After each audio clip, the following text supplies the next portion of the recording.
Awesome rules. Well, she wouldn't know. Yeah. Jeff will notice it. Jeff would.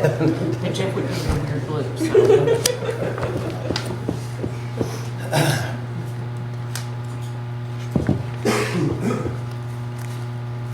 Good morning. I want to open the May 14th Mason County Fiscal Court meeting. Please join me for the pledge of allegiance.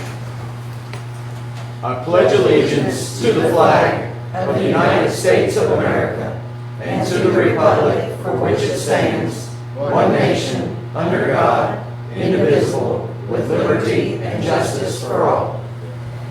Good morning. Good morning. Good morning. Madam Clerk, can you start us off with a roll call, please? Yes, sir. Commissioner McKay? Yes, ma'am. Commissioner Ahern? Yes, ma'am. Commissioner Frame? Yes, ma'am. Judge McNeil? Yes, ma'am. We're going to go a little bit out of order today. I want to introduce some guests. Today we have our Maysville Utilities team here joining us today, and we've got Director Darren Spence, Mr. Luke, and Mr. Kevin here. Good morning, guys. I want to come up and talk a little bit about the Marshall Station tie-in project, please. Well, basically what you have that runs out through 11 to Lewisburg, you have two water mains, and they're on two separate tank systems. At the corner of AA and 11, you have, well, the AA tank is what we call it. And that's the 12-inch main that goes pretty much to Flemingsburg. It stays with 11. And then you have another one that comes from the Maple Leaf system, water tank, Maple Leaf, Kenton Station, Industrial Park. It all feeds a 6-inch that goes to Lewisburg. Well, it goes right through Lewisburg, and well, it goes down 11, and then like the first entrance into Lewisburg, it stays with Lewisburg, goes through Lewisburg, and it comes out down by close to where the old Springhouse building is, and it goes down Marshall Station Road. Well, years ago, when we had all that rain, was about 2018, 19? That bridge, when you get close to back onto 11, it washed out, and it was a 4 or 6 inch line, and we had to end up capping it off. Well, those two mains are connected in two different spots. One is right across from Mount Gilead Road, and the other one is back towards 11 where Kelly Bradford used to live. And that's two spots where we could kind of, like, we had a leak on one or the other, we could go back and forth and feed as many customers as possible. Well, it went several years, when on Marshall Station Road, it was capped off on each end. We had to feed like Mount Gilead and the few people down past Mount Gilead. It's roughly about 50 to 60 customers out of the 12-inch water main. Here recently, we've had course issues of Maze Lick, going dry and all that, because Maze Lick is pretty much fed off that 12-inch main. So recently, we've come together and came up with a plan. We ended up actually tying that line back in, and then where I told you we had the Mount Gilead where it was tied back in there, we ended up shutting that back off, and now we're able to feed customers back off the Lawrence Lewisburg line. So now what we're planning on doing is actually scheduling another shutdown on that 12-inch main and putting two more valves where that tie-in is.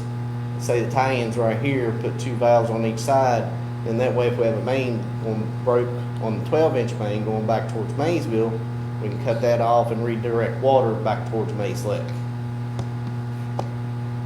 So commissioners, depending on where the line break is, now it's an and/or.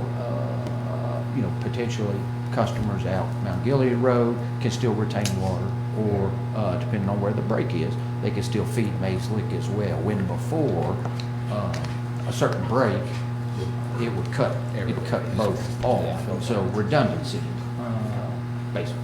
About 90% of our main breaks on the 12-inch has been from Mount Gilead back towards Maysville. So that's kind of why we did it in that certain area. Why do you think that is?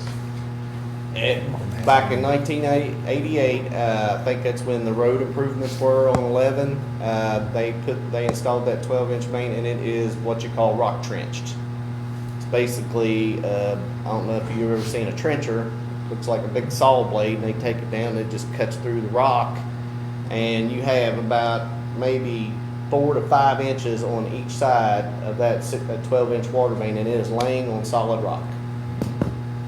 And of course, you know, when the ground is just like a sponge, when it gets wet, it, you know, contracts, and when it dries up, it contracts, expands. Basically what the ground does. And when it does, it takes the pipe with it and moves that pipe, and you got hard rock on plastic, what happens? But, it was a fantastic find, and, it certainly moves us down the line. So Darren and I have had discussions that if during their work, if the road department or any of our agencies can assist, we stand ready to do so, my friend.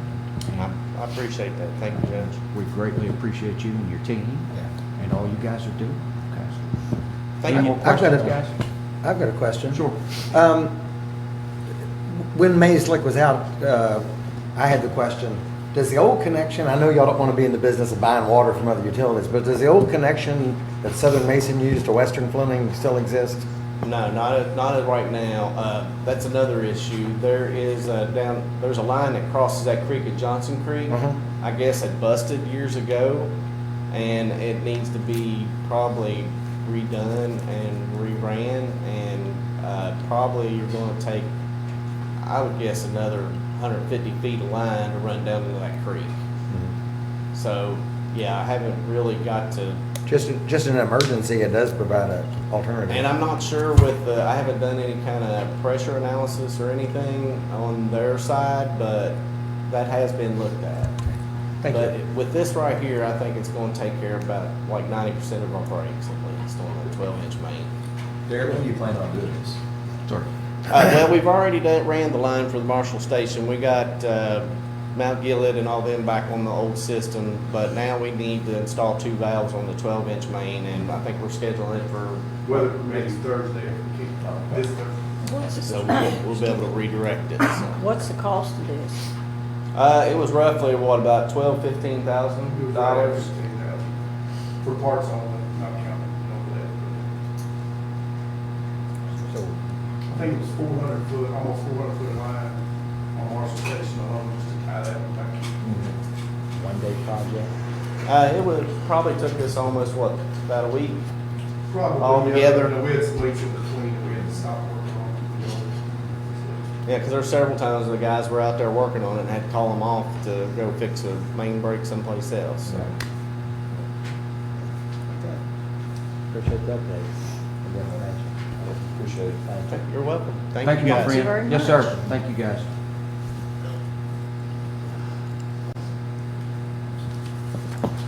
Also joining us today, we've got Mr. Travis Cropper with Kentucky's District 9, Transportation Supervisor, and he's going to come talk to us about our rural secondary roads. Sure. Thank you, Judge. Yes, Members sir. of the court, good morning. I appreciate the Morning. opportunity to be back with you again this morning. Again, I am Travis Cropper. I work in the Flemingsburg Section Office in Flemingsburg for the Kentucky Transportation Cabinet. And we do our annual visit, I guess you'd call it, to kind of give you an update on some upcoming projects and also present our rural secondary recommendations for the upcoming year. I think you've got a handout here that kind of shows our allocations for the upcoming year and kind of how we intend on spending that money. So if you want to look at that with me, we'll go through those numbers real quick. Behind the road department report, guys.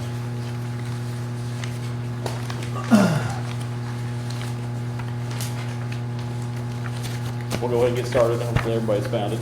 Anyway, looking at it, if you'll start at the top there, you'll see that our 2024-2025 allocation was $900,006 with an undistributed balance of $95,163 from the previous year. So you combine those two, that gives the total funds available for the upcoming year of $995,169.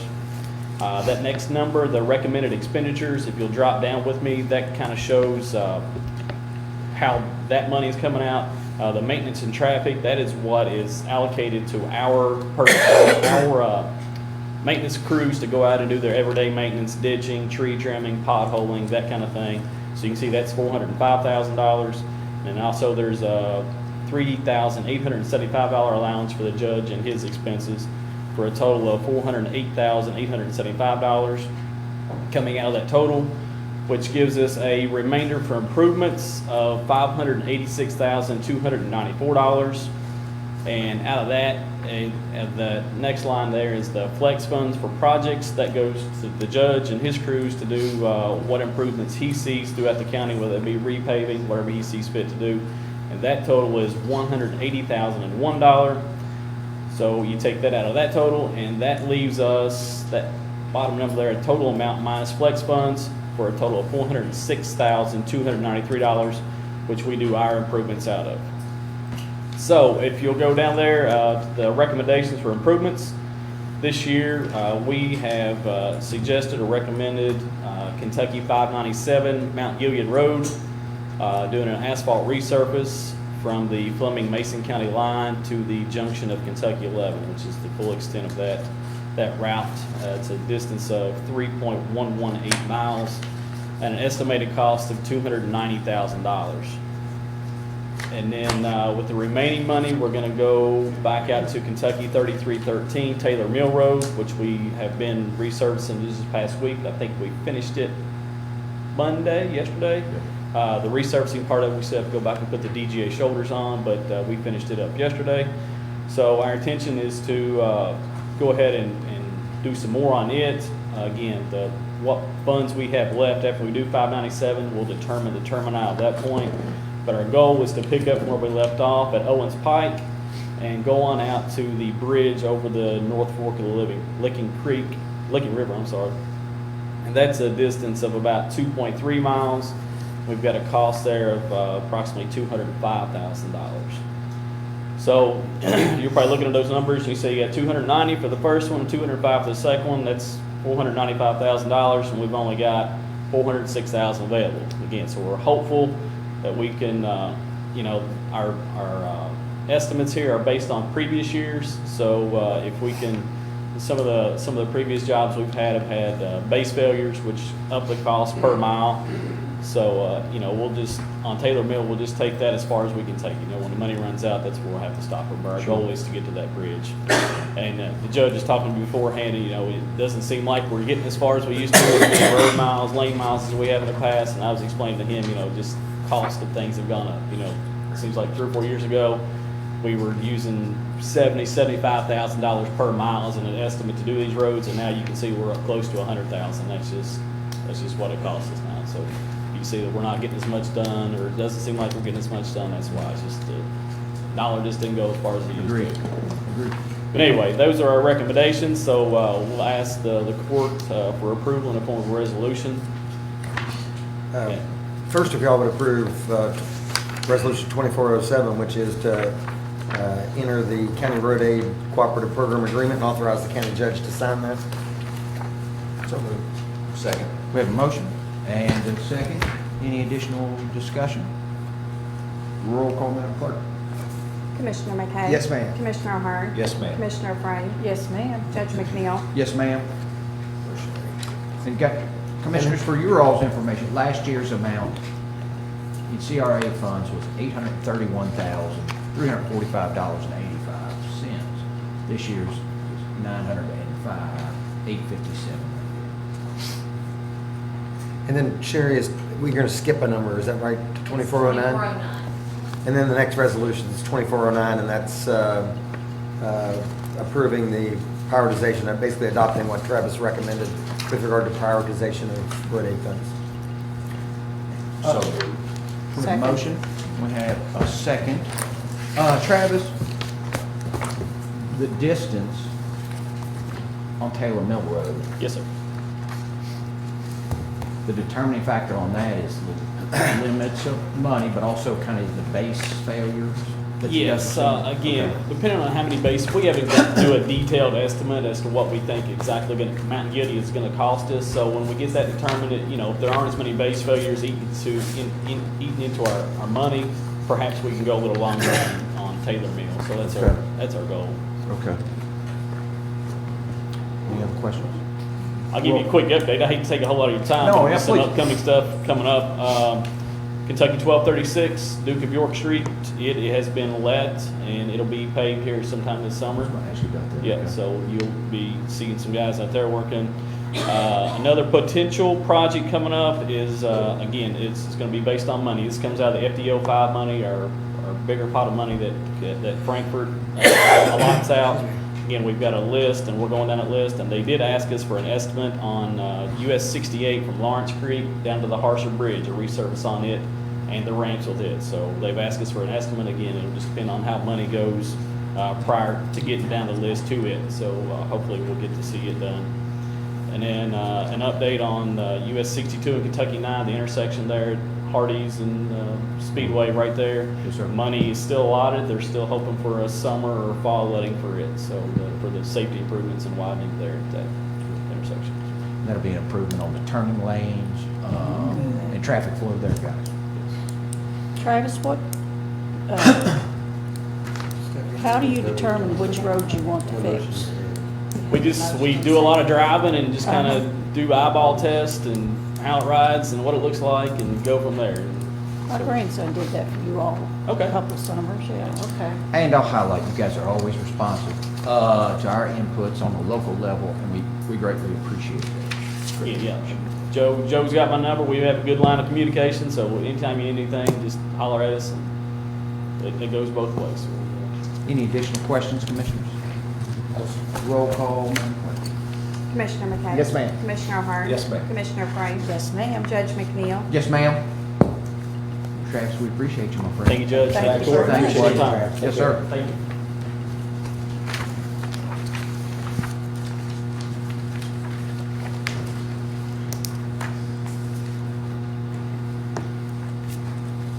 I'm okay to go ahead into medical marijuana. Yeah. Also want to introduce some guests as well. We have Ms. Michelle Crawford here today. We're going to be discussing the state's medical marijuana legislation, and we have zoning administrator George Larger here as well. Michelle, you want to come forward and kind of Thanks for giving me a minute today, guys. We've kind of come full circle almost. I'm sure that you guys remember, you were here, I think, Yes, but when we but did. no one else was here. Mr. Esther was here. But my husband and myself, Eric Crawford, came in 2013 asking Mason County to send a resolution to Frankfurt supporting medical cannabis. And our friend Annette Walters Crawford recommended that resolution, and so that's really what started our advocacy work. We have been going to Frankfurt for seems like our whole life, and we finally got some legislation passed. It's not everything that we wanted, but we genuinely know that there will be a lot of sick people benefit from this law that was passed. Of course, a big shout out to our Senator West. He has worked tirelessly with us, John Sims when he was in office, Judge Pepper, Judge Gollenstein, Judge McNeil. So the moral of the story is in July that the licenses have been put out on the website, the governor's cannabis website, for cannabis businesses, dispensaries, and cultivators. So that's getting ready to happen. People are going to be trying to get businesses. There's going to be 11 dispensaries across the state, and we are hoping that Mason County would be friendly to medical cannabis businesses, so that we don't have to drive very far to get my husband a safe, tested, legal product. My husband hasn't used any narcotics or addictive pharmaceutical drugs that have just wiped out a whole bunch of people.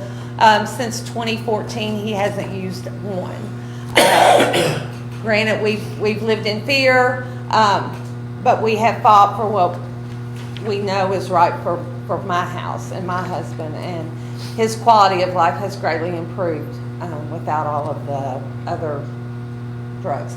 And I'm sure you guys know that the governor did do an executive order allowing patients a route to use medical cannabis until the law is passed, which it's going to go into effect January 1st. But that's really not, it may have gave some people some reassurance about it, but it hasn't really gave us any reassurance because every county can do whatever they want. It doesn't really, it's something that has been fought in counties. But what we're here today is hoping that Mason County would be friendly to medical cannabis businesses. We have no desire to go, as we said the day we walked in, we don't want to be in the business. We don't want to grow it or sell it, or we just want a safe local place where Eric can get it. I'm surely you all are aware that this is going to be regulated so tightly. One of our big things in Frankfort, everybody says, well, what about the children?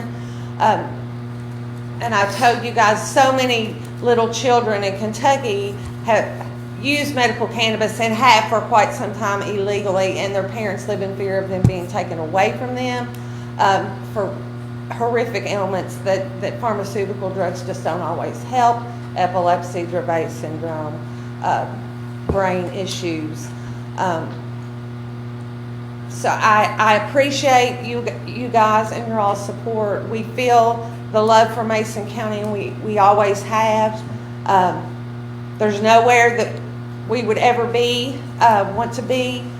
We love our county, and we're hoping that you guys will support medical cannabis. I can answer any questions. I know the bill back and forth, and I'm just hoping that we'll allow that in our area. I think that it would be beneficial for many Mason Countyans, and it would bring in other people from other counties because there's only going to be so many allowed. Yep. And so it's like sort of like the area development districts, but I think there probably in the future will be more. I also hear people talking about, I know that some of the organizations that have met with different people have said, oh, well, recreational will be here in 5 years, just get ready, get ready, it's coming. I don't know if the average person understands Kentucky is a Commonwealth state, and we have a super duper Republican majority, and I know for an absolute fact that they are not going to pass everybody use marijuana. That's not going to happen unless there is just, some crazy change, and I really do not foresee that happening.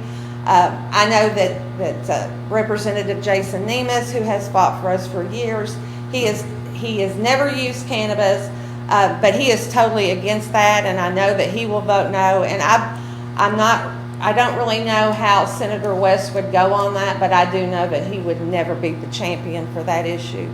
And I just don't see that happening. People, different organizations are saying that that's what happens, and that is what happens in other states. But it doesn't happen unless our legislator our 138 legislators would vote that in, and I don't see that happening anytime. For sure not 5 years. For sure, probably not 10 years.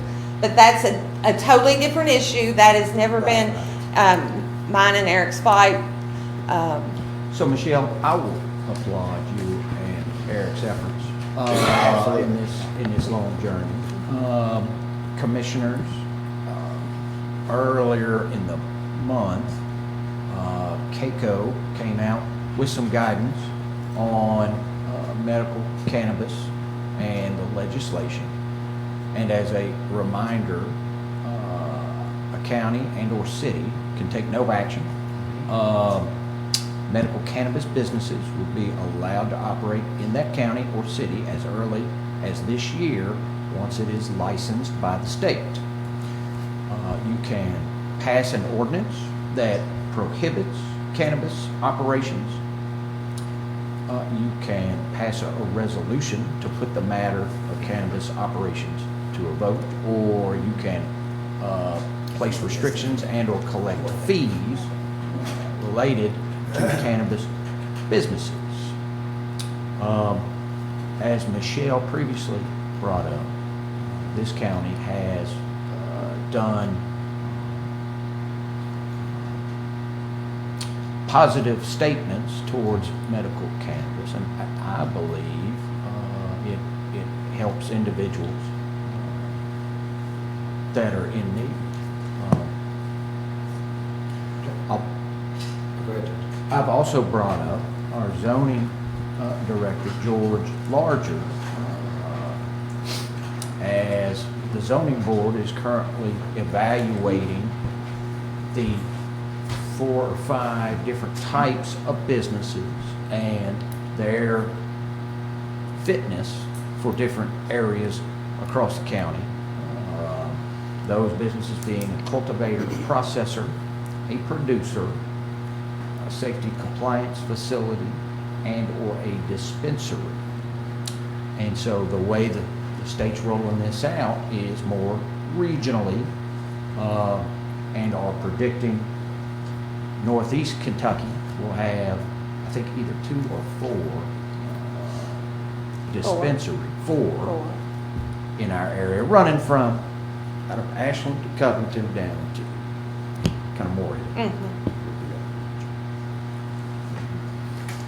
Mhm. Discussion. Just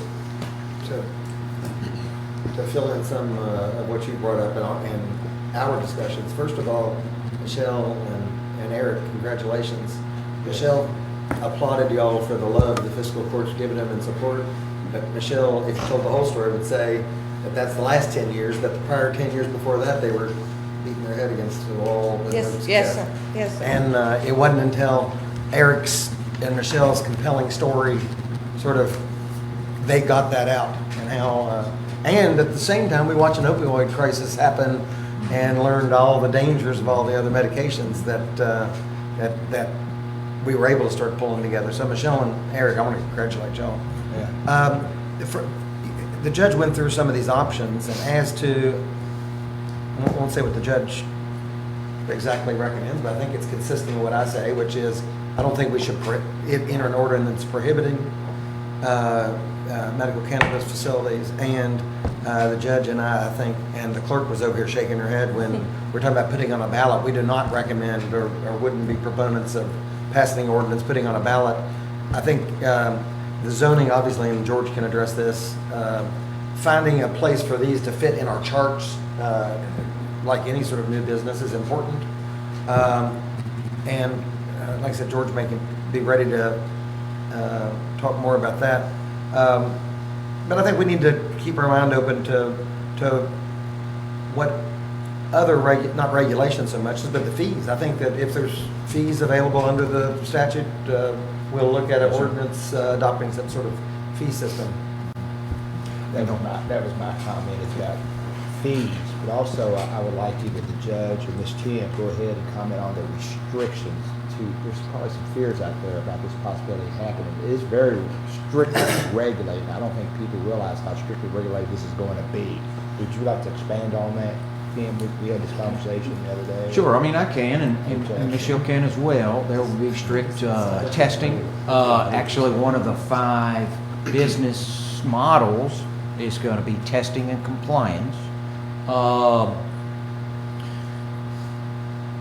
And I was thinking earlier of a kind of a similar business, but I feel like personally the state's philosophy is, instead of just throwing it out and 500 businesses pop up, by licensing the entities coming out, it won't be a free-for-all, and they will grow the licenses as the demand grows. They won't just say, hey, anybody and everybody can now open up a dispensary. It will be, hey, we're going to do 4 in a 25 to 30 county region.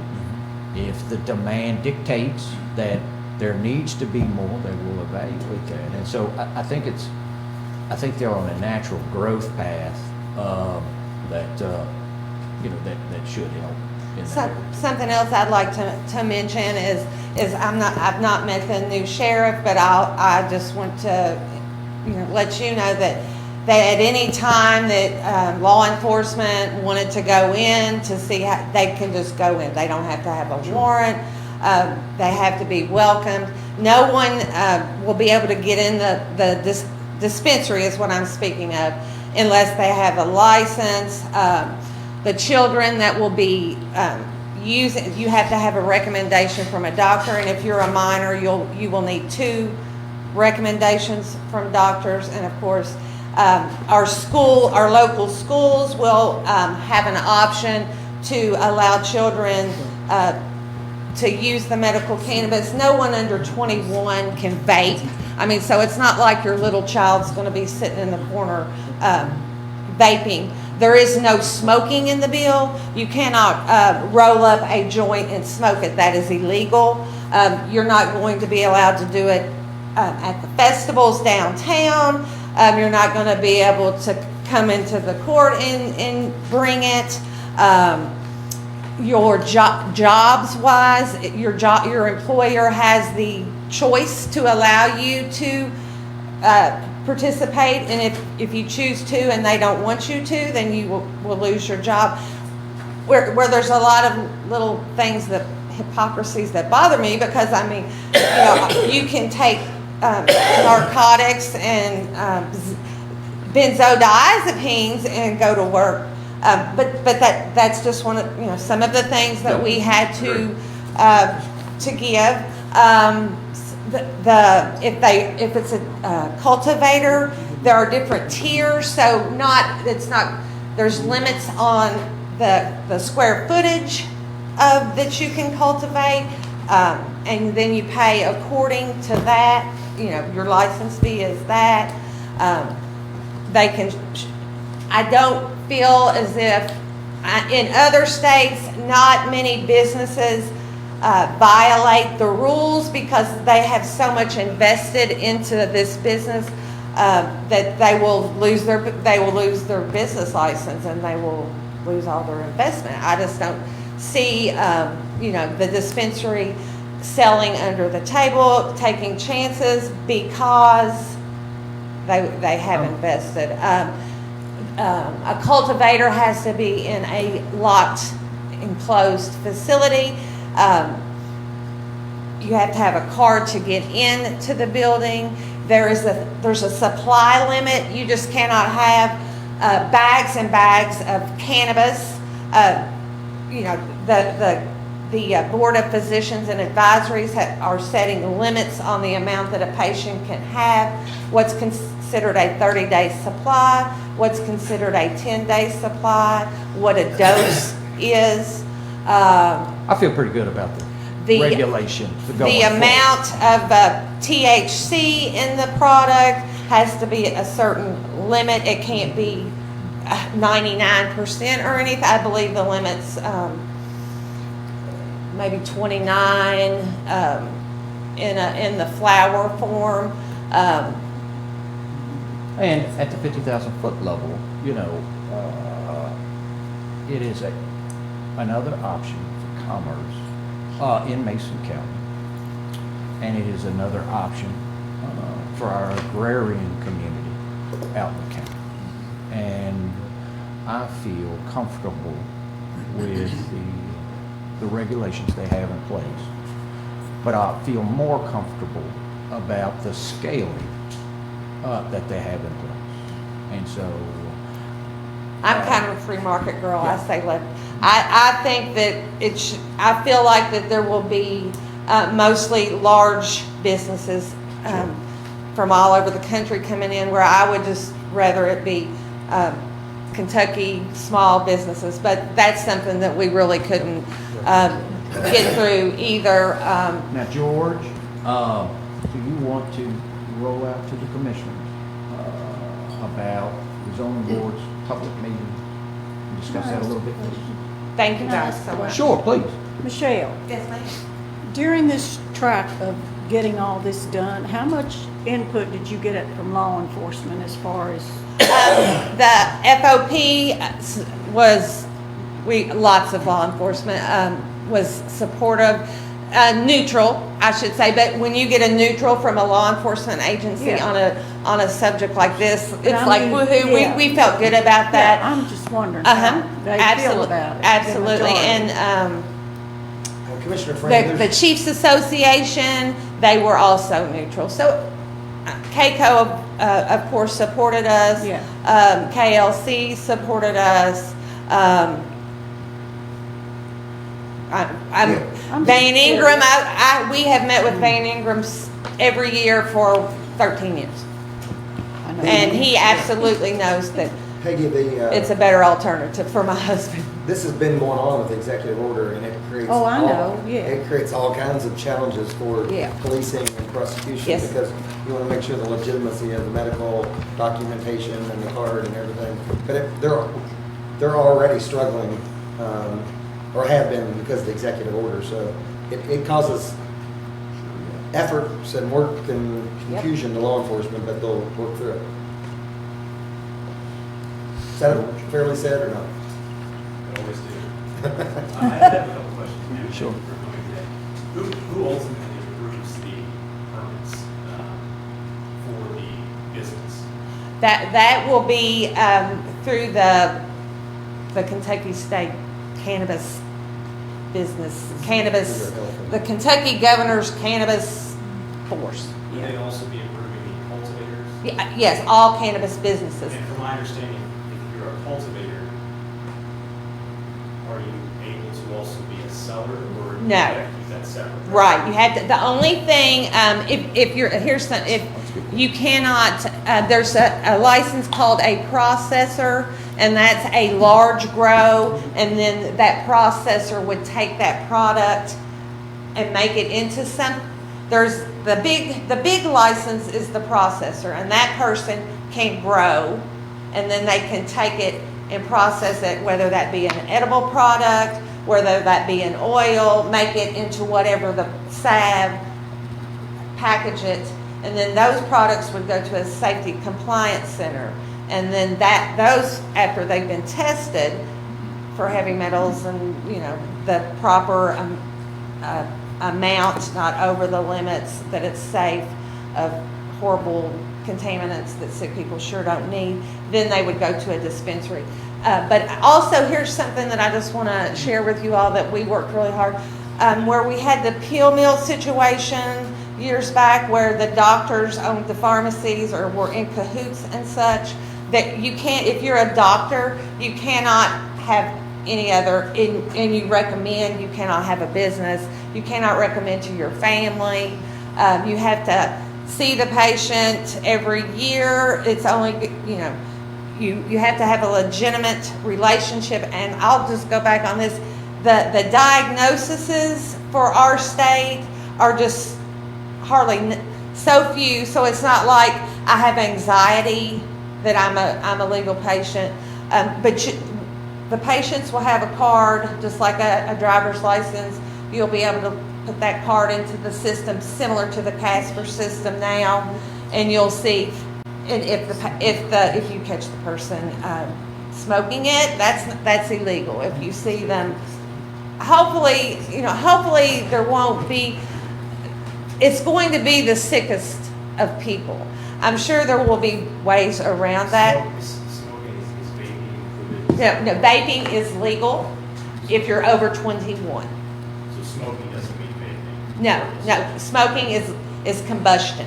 And then the safety compliance center, where and who is that? The Safety Compliance Center cannot own any other businesses. So like, Is that a private entity? that's, yes, as all the businesses, yeah, it's a separate business license.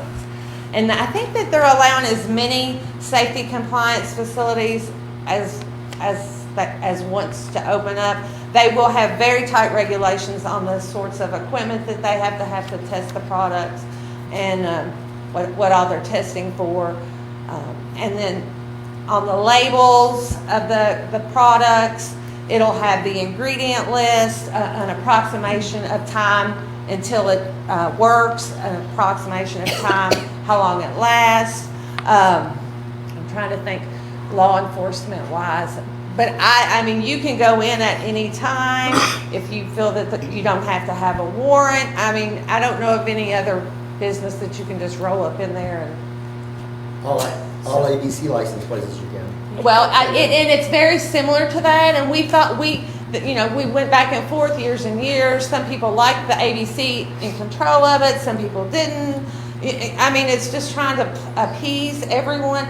We feel like the ABC would be a great police organization, but under the governor's plan, there is going to be a cannabis enforcement agency that, will be similar to the ABC, but it'll be seated. So these people that are gonna dispense it, Uh-huh. are they gonna have a license, I mean, a training like a doctor or something like that, or that just like me or you can just open the dispensary? You have to have a license. You have to have a license. I mean, is there any kind of training? Training to have a store that sells it. Yeah. I doubt that there will be.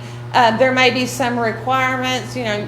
I know there's lots of financial requirements, but the Safety Compliance Center will also train employees that work there. Yeah. They call those dispensary agents. That's who you would go in, the person that Yeah. sells you the I stuff. understand about the license, I mean, you're talking business license, Uh-huh. but I'm talking like a pharmacy license or something like that. No, pharmacists aren't in there, but they will, right now, if you go to your local pharmacy, they have to, and you say, hey, I use cannabis, they have to legally for free tell you any interactions. You will be getting lots of information on your first visit and then every year as a patient as far as possible drug interactions, what to do. They are going to have some reporting system, like if someone goes to the emergency room, they've had too much, then the emergency room will report to a government entity and they keep track of any problems that they have. But a dispensary, the people that work in the dispensary will have some sort of training, and that training will go, whatever that dispensary decides will be included in the process of how do they get their license. The way they're going to pick their license is who has the best business plan. Part of my business plan is I've got a lot of money, and this is where I'm going to operate, and this is my plan for my workers. So if you're a cultivator and a producer, you cannot run a dispensary, right? Right. Thank you, Michelle. Yes. Thank you very much. George, you want to talk about your process going forward? Sure. Good Morning. morning. So, the last couple of days of the state legislature session, they passed Bill 829, which modified the original bill somewhat. They moved up the licenses. You can apply for them starting on July 1st. So the Planning Commission moved its timetable up a little bit. We'll be having a special meeting next Wednesday, May 22nd at 5:30 in the normal place in the municipal building. Now, as part of that bill, they did say that even if you apply for a license, you will still have to abide by whatever regulations are passed by your local legislative body by January 1st. So technically, I don't think there'd be any grandfathering, but we still want to move up the timetable so that you all can address this next month at your regular meeting and potentially a special session before the end of the month. So people who apply for licenses locally will know where they will be located. As of right now, I showed the Planning Commission my tentative zoning map amendment. It's really only modifying one of the charts because, as Mrs. Crawford said, it's very heavily regulated at the state. For example, dispensaries, they are mandated at the state what their operating hours are, 8 a.m. to 8 p.m. So as part of that bill as well, local legislative bodies can't any regulations you pass locally can't conflict with state regulations because the state regulations always take precedence. And if you pass something in the zoning regulations, it can't be an undue burden on any of these medical cannabis businesses. For example, if you look in our ordinance where we have adult entertainment, it's permitted in one industrial zone. That allows it to be permitted, but it effectively regulates it from occurring. You can't do that. It has to be reasonable, it has to not create an undue burden, so that's what we've done. Any questions?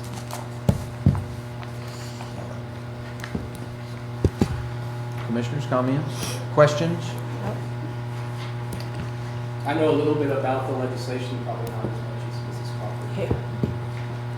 Crawford. Commissioner McKay, on your comment on the fees associated, the legislation talks about if it's allowed in a city and allowed in a county, both entities cannot charge a fee. It has to be split between both. 50/50. Yes, sir, I believe so. Yeah. So the city and county can address this separately, or?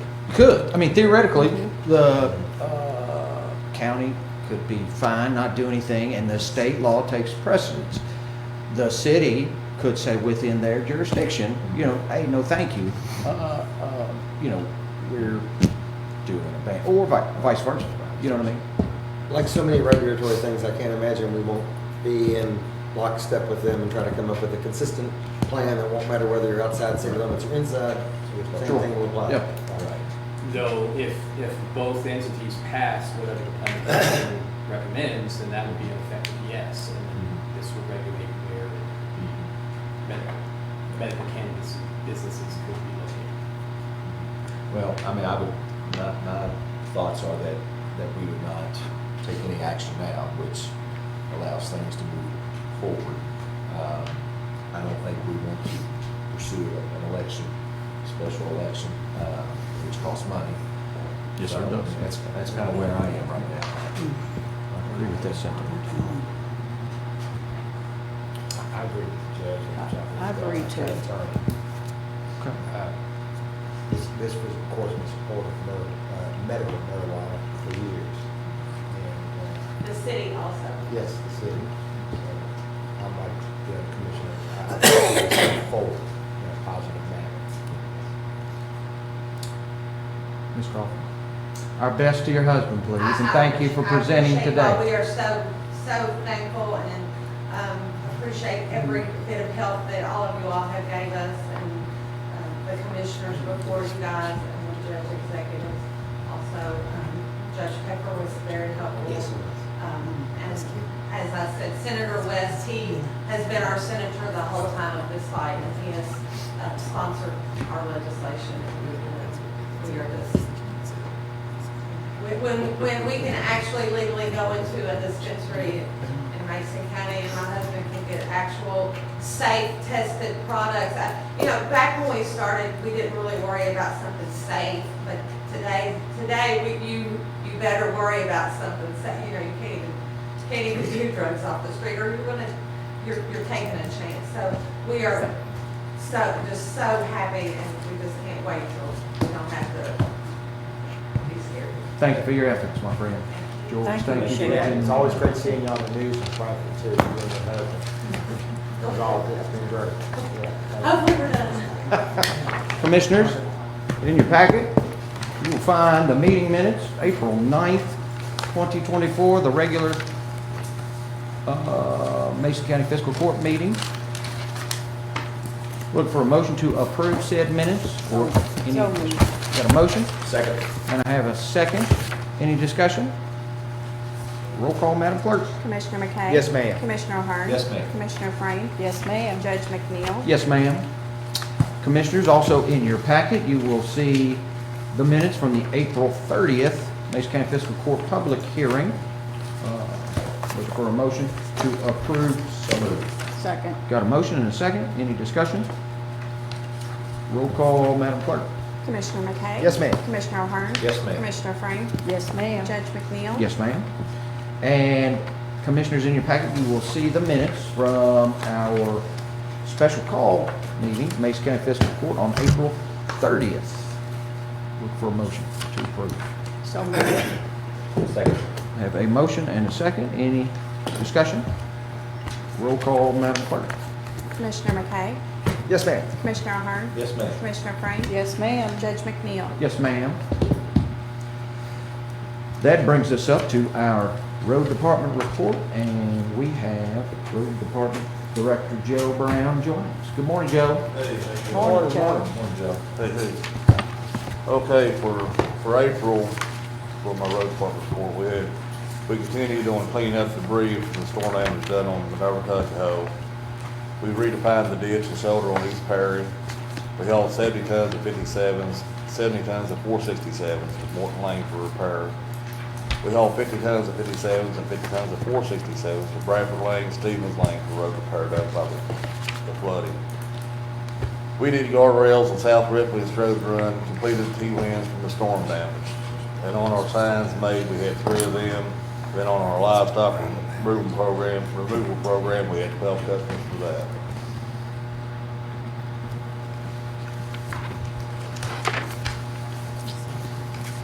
Make a motion, we accept that presented, please. I'll second. I have a motion and a second. Any additional discussion, additions, or deletions? Roll call, Madam Clerk. Commissioner McKay? Yes, ma'am. Commissioner O'Hearn? Yes, ma'am. Commissioner Frank? Yes, ma'am. Judge McNeil? Yes, ma'am. Joe, you want to discuss your, how's the mower issue looking? Well, the mower that we have now, the present condition of it is pretty bad. So we're trying to do repairs to it. We've got, we kind of got behind on our mowing a little bit. So the repairs were made yesterday. I don't know how long it'll hold together. The other one we have, will be repaired, should be done today. So we'll be back out mowing now. Okay. So, but we, in the future, we'll probably want to try and at least find a mower for the flail mower for our road size. Kind of figure we're talking about. 30,000 for a new one. I'm trying to find a used one, but for a new one, you're talking around 30,000. Plan was to get through this season with this one, but, Catch one on sale in the fall, right? yeah, might, Yeah, I mean, that we're might be a looking- tenuous proposition. I'm looking, I have some other guys looking as well, and just trying to find something. You know, I thought I'd located one, but the one I found wouldn't work for our criteria. So, Thanks for that update. Any other questions for Director Brown? Thank you, Joe. thank you all. Yes, sir. Thank you, Joe. Thank you. Thank you. Commissioners, also in your packet, you will find the animal shelter report, and I believe we've got Animal Shelter Director Marilyn Fine joining us today. Morning. Good morning. Morning. Marilyn. In April, 28 dogs left the shelter, 12 were adopted, 6 reclaimed by owners, 10 were sent to rescue. 26 dogs were brought in, 10 as stray, 2 abandoned, 13 owners surrendered, 1 to vicious or nuisance. That's it. Animal control received 94 calls, 5 regarding cats, made 41 field responses, and brought in 20 dogs. I do want to make a quick comment about animal control and point out that since we started this in September last year, the number of calls has doubled. And Shayla, our animal control officer, is handling that extremely well. I just want to commend her. It's a Yes, she very is. hard job. Also, before you continue, we, commissioners, have had a few call-ins regarding dog barking across the community. And you know, while the city has a noise ordinance, animal control, it is my opinion, animal control is not to regulate the barking of dogs. And so I've asked Marilyn and Shayla, any of those individuals, try to explain that to them, and if those calls continue, to pass those forward to me. We've had a couple I've reached out to, I think 3 so far, but, an individual calls animal control because they hear a dog barking, but they don't know where the dog, where the said dog is, and I don't know a way to attack that issue other than going out with a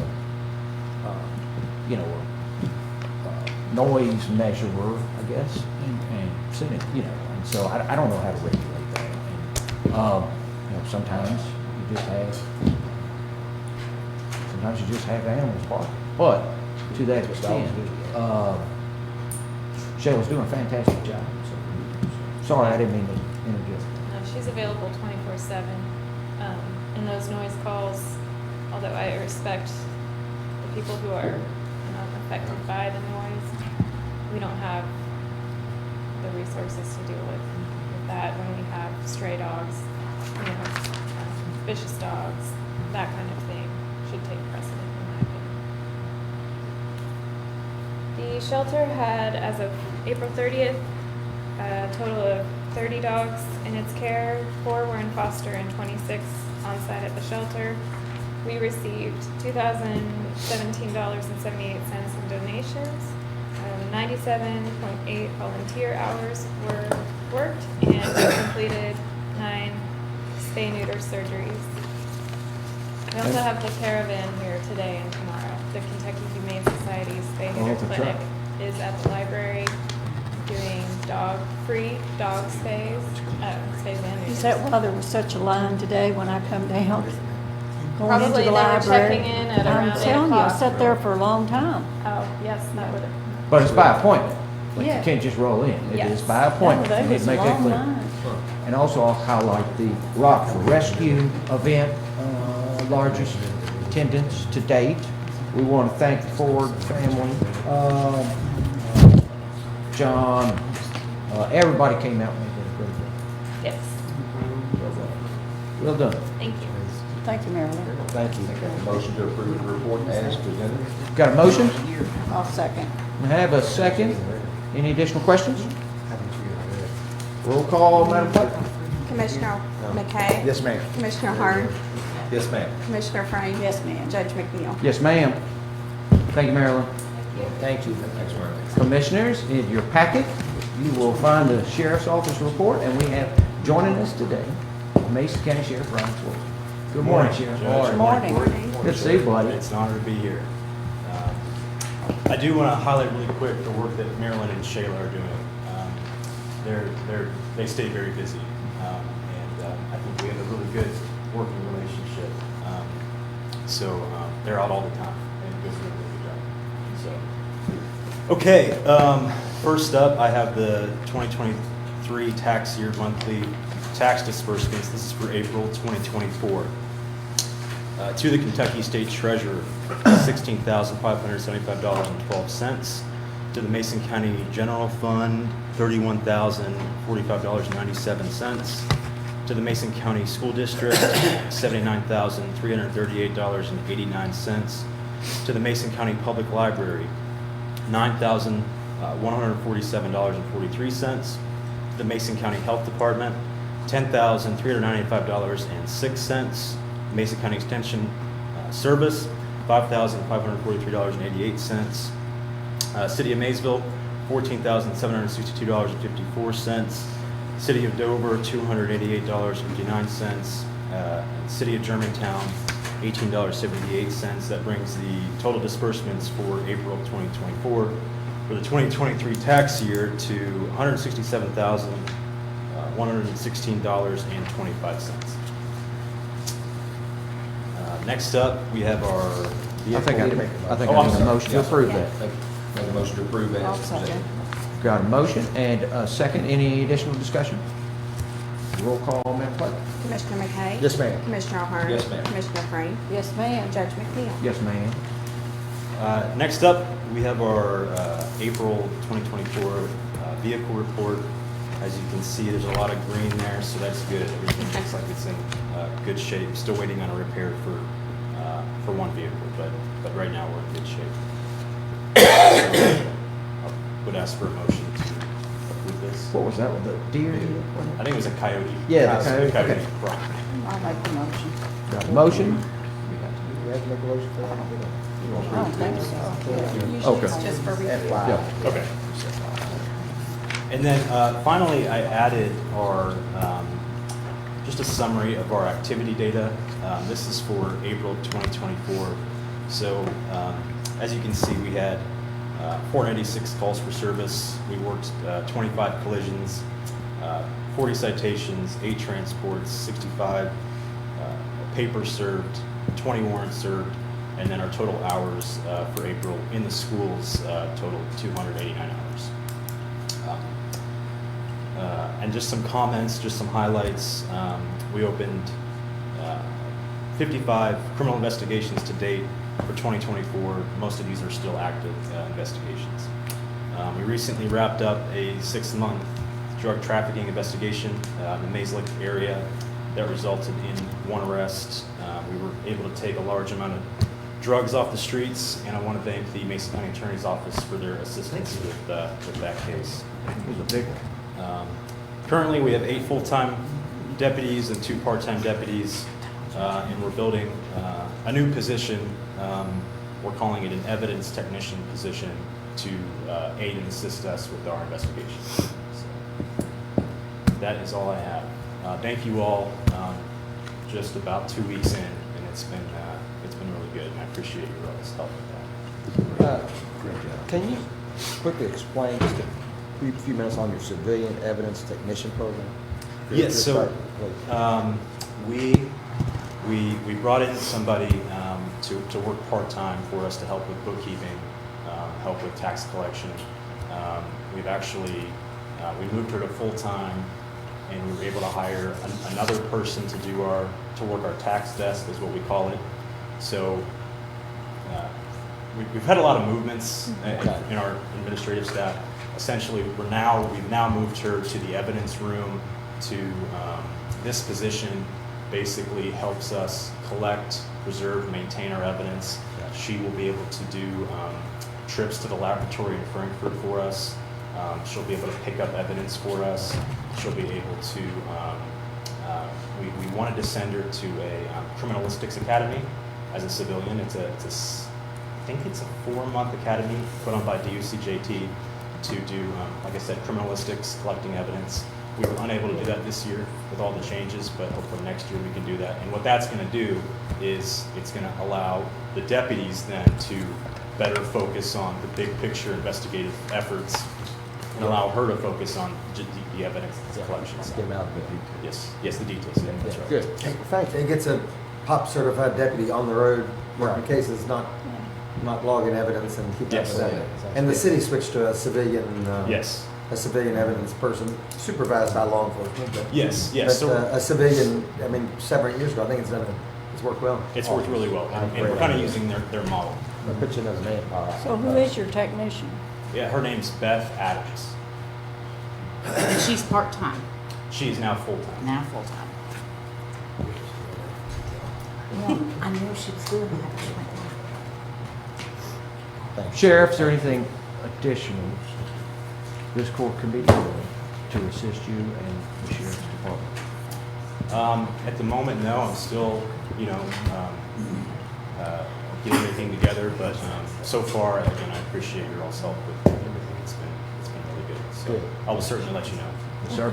Yes, sir. Thanks, Sheriff. Thanks. So I think I need a motion to approve the sheriff's report. I'll make the motion. Second. Got a motion and a second. Any discussion? Roll call, Madam Clerk. Commissioner McKay? Yes, ma'am. Commissioner Ahern? Yes, ma'am. Commissioner Frame? Yes, ma'am. Judge McNeil? Yes, ma'am. Thanks, Sheriff.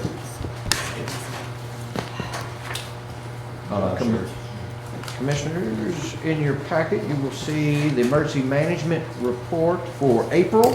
And we have joining us today, Emergency Management Director Tony Lees. Good morning. Good morning. Morning to see everyone this morning. And looking at the month of April, it was a fairly busy month.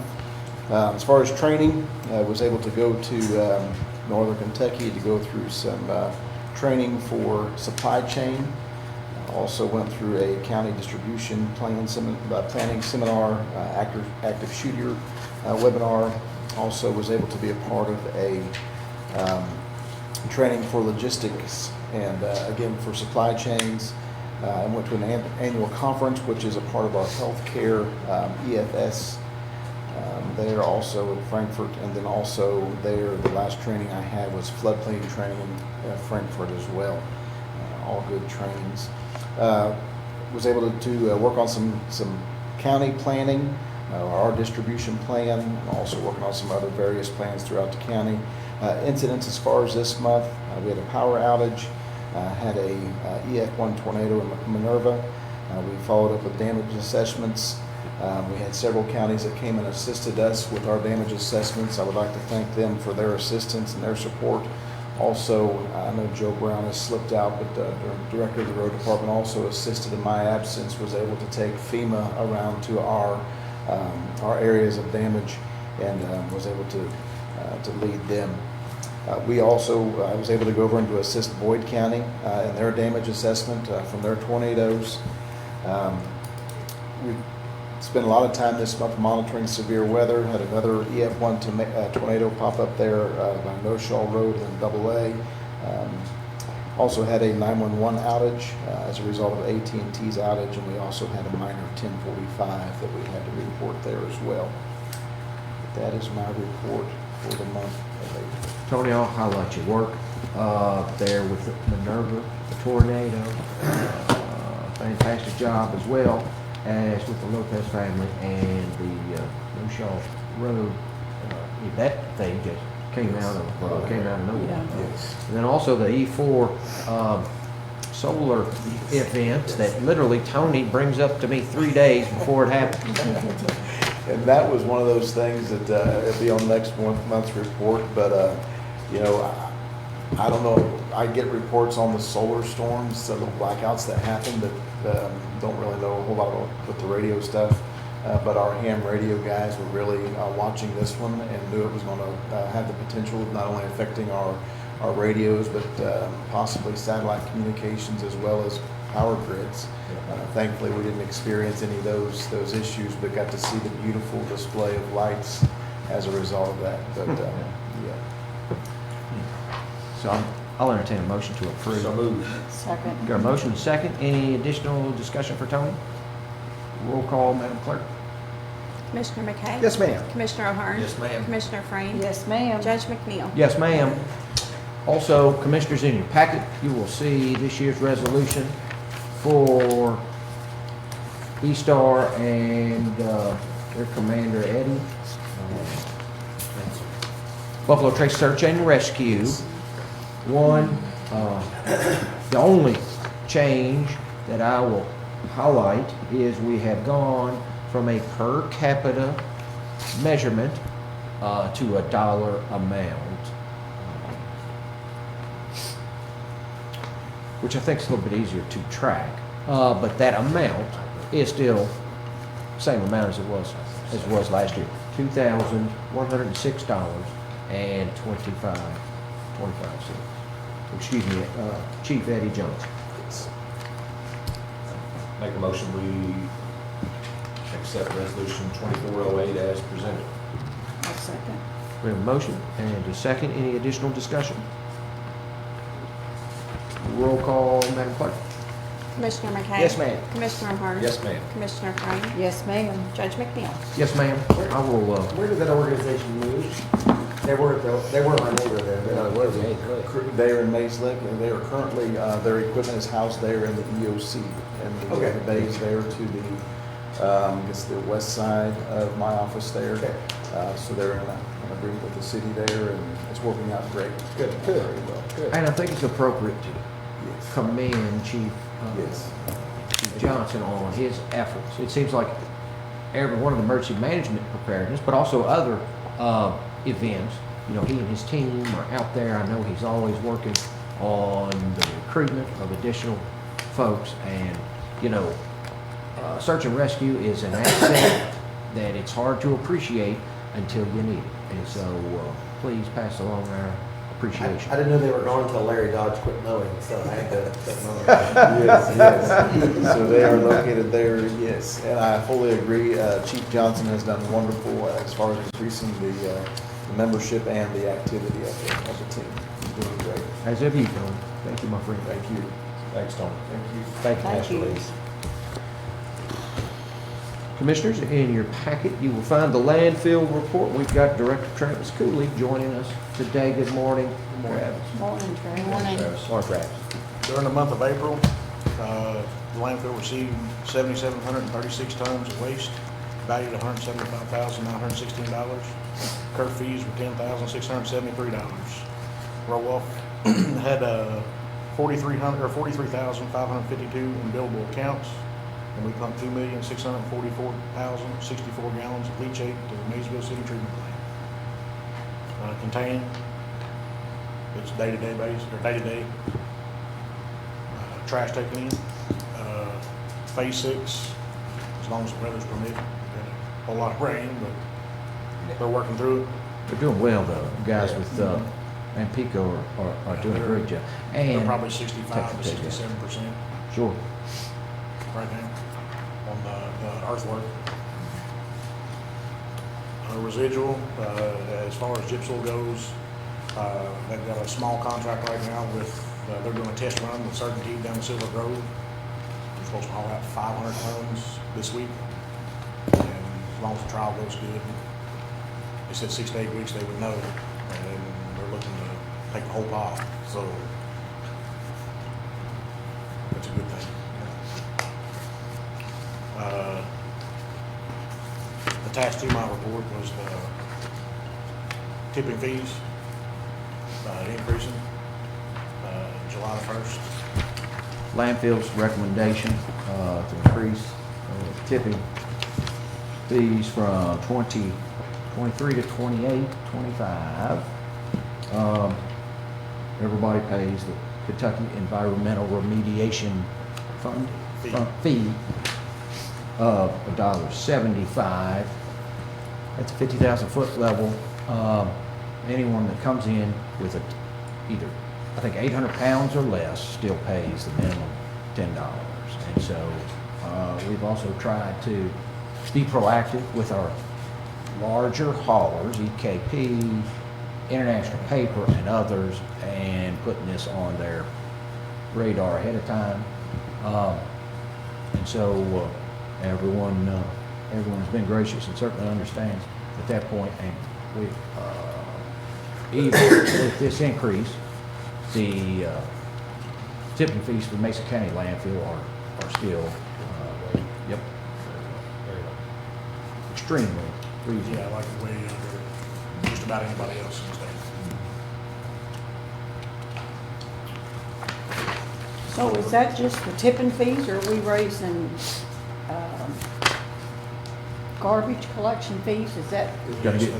coming. Do we have to do Okay. that separate? All right, Yes. we'll Or do discuss we need to that, adopt okay. a motion for each one of them? So I need a motion to approve. Oh, yeah, I need a motion to approve the report. Please. So moved. Got a motion? Second. And a second. Any questions? Roll call, Madam Clerk. Commissioner McKay? Yes, ma'am. Commissioner Ahern? Yes, ma'am. Commissioner Frame? Yes, ma'am. Judge McNeil? Yes, ma'am. Now I need a motion for the tipping, this year's tipping landfill rates, excuse me. The tipping fees. So this is the only tipping, there's a rate or tariff sheet that you would be approving the entirety of that rate or tariff sheet. Yeah, everything stayed the same. The only thing we changed was the tonnage rate. But you need to adopt the whole thing. Yes. Okay. So I need a motion to approve the whole landfill rate. Second. Got a motion? Second. And we have a second. Any additional questions? Roll call, Madam Clerk. Commissioner McKay? Yes, ma'am. Commissioner Ahern? Yes, ma'am. Commissioner Frame? Yes, ma'am. Judge McNeil? Yes, ma'am.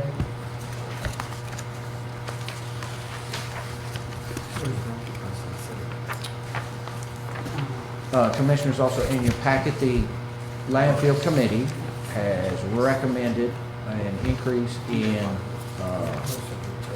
our garbage collection rates.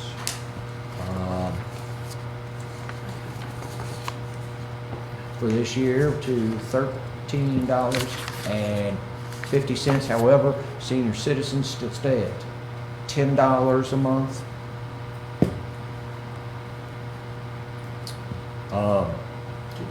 Everything. Keep in mind, garbage hasn't been raised since it's been started. Yeah, as it was. Oh, yeah, It's never been raised. I realize that, but we've just already put an occupational tax on them. You want to put this on them too? Commissioner Frame, I just asked, I've been over here asking the treasurer the same questions. I think she needs to, and we're proud that 1087 or whatever has been since the beginning of mandatory collection, but I asked him questions. At this point, the garbage collections has been in the red for several years. We do not collect enough to maintain vehicles or employees or petroleum. We are not trying to make money, we're trying to break even, which we were for quite a while. The cost of everything has gone up so much. I realize that. We don't want to have to use any tax money to cover garbage and have to or send over $300,000 or $400,000 a year to garbage to keep it running. It's a service we provide. It's the cheapest anywhere. I realize that. It's still cheaper. But wasn't the reason for the occupational tax to keep all of these services going? Yes, Sure. but it I is. wanted her to say that one number. She told me it's losing $350,000 a year.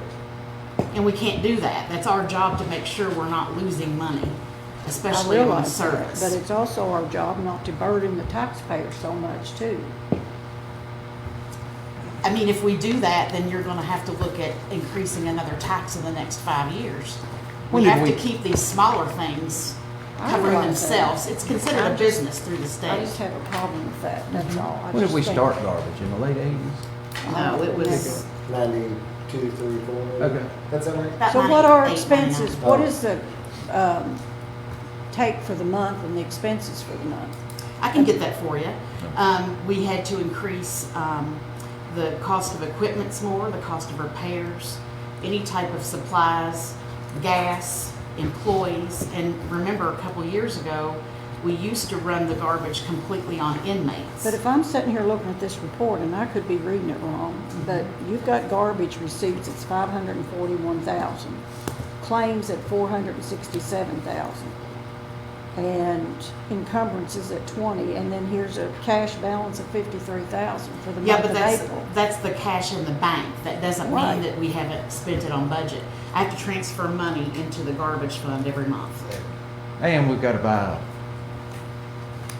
a large $1 million. significant fence, litter fence coming up, and $1 million. I realize Compact. that, I just have a problem with that. Just curious, surrounding counties, what it costs citizens in surrounding counties. As far as garbage collection, Mm-hmm. it's $13.70 is what the city of Maysville charges, is Rumpke's charge the city of Maysville. You go outside, they're way above 20. Yeah. I mean, I thought that's what we're I still heard. cheaper than what they're charging the city of Maysville under contract. It's 35 or 40 over in Southern Ohio, right? Yes. Well, it's Okay. time to tighten our much? belts. We do. I promise you. No, I don't think, not as much as we should when we spend $3,000 on 3 phones for the month. I don't think we're tightening our belts too much. You talking about phones? Yeah, right here. We've got 3 phones. Tyler McHugh, $1,000. Yeah, Um, which the IDA reimburses us. Waste Management, SW, Mm-hmm. is that Waste Management?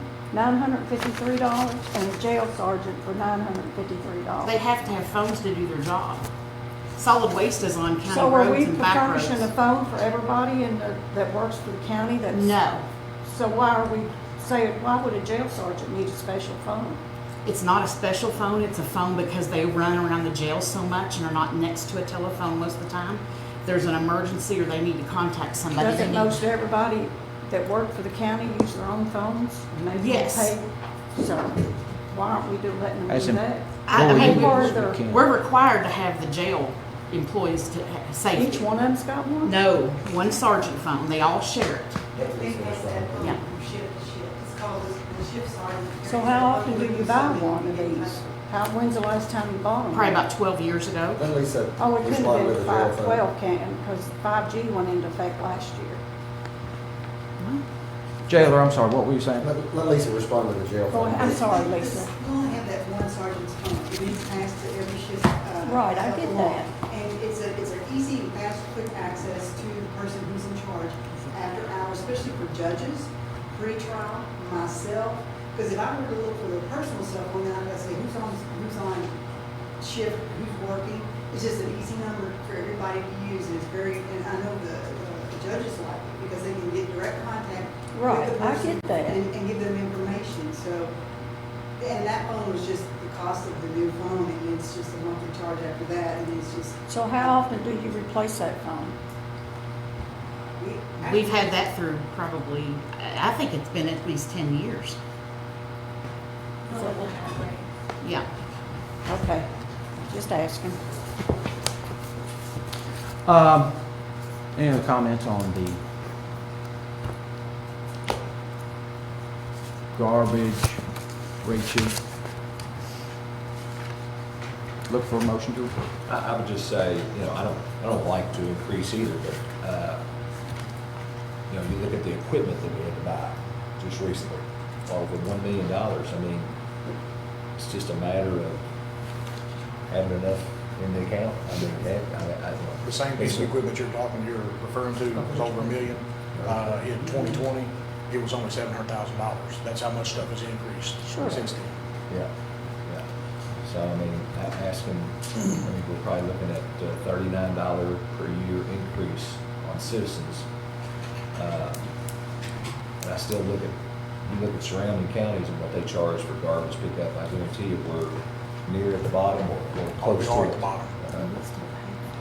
You're looking at $3.25 a month, or a week to have somebody come and haul your garbage away. Yeah. 'Cause I agree with the other commissioners.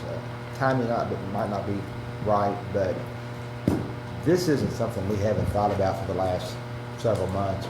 It's gone by for a couple of years. And some of the feelings that I've got out in the public, they understand the situation. And they realize it hasn't really gone up that much. And then, of course, if you pay annually, you get 1 month free. I might add too So, that I mean, we have different companies, different haulers that haul in there. We've had a hauler come up to the window and ask what we charge a month for garbage collection, and they literally laughed at the girls in the office and said they don't see how we can stay in business We're because right. we're so cheap. Years ago, the city and county did not pay tipping fees, so whatever we hauled it from citizens we didn't pay on. At some point, we said, pay at the scales, whether you're city and county, and Rumpke pays at the scales on city garbage. But when you raise the tipping fee, we're paying tipping fees on what you collect. Yes, garbage collection pays So tipping. We have a bill every month. You just raise what you're charging yourself.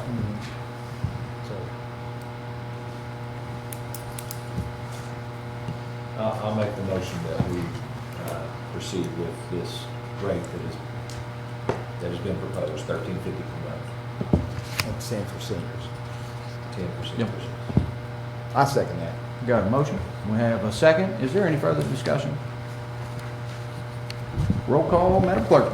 Commissioner McKay, Yes, ma'am. Commissioner Hard, Yes, ma'am. Commissioner Frank, No, ma'am. Judge McNeil. Yes, ma'am. Do have one more thing, litter fence. Oh, that's right, yep. So, Commissioners, we, I don't know, 3 weeks ago, put out for bid, or a month ago, put out for bid, a litter control fence mandated by the state's solid waste division. Previously, they had accepted, we have a mobile litter catching fence up there, but now they want the full fence. And so we put out for bid 2,400 feet of 10-foot tall litter control fence with a 2-foot, what's that called? Kicker, which is the part that kind of comes in. Keeps it blowing up and over. It's like a backstop. We had 2 bids on that project. Burton Fencing, local entity, came in with a bid of $119,268.79.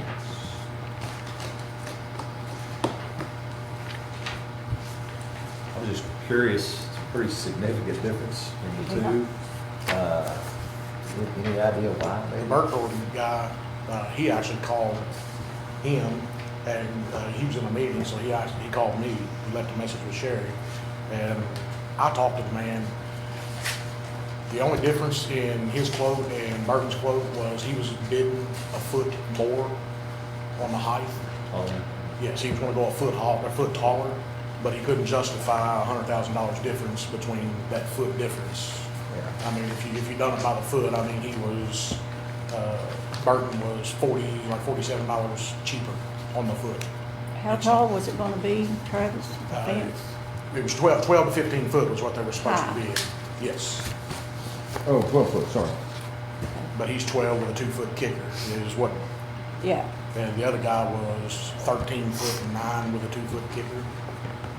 But his braces were different and all that stuff, but, like I said, he couldn't justify the $40 difference by the foot in that foot difference.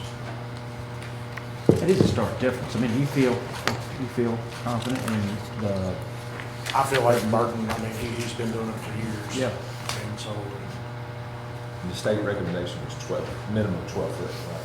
yes, well, they want it has to be, they don't have an exact height, but they want it tall enough to where if you're dumping trash up here and you're putting trash up here, they don't want you with a 4-foot hole, Yeah.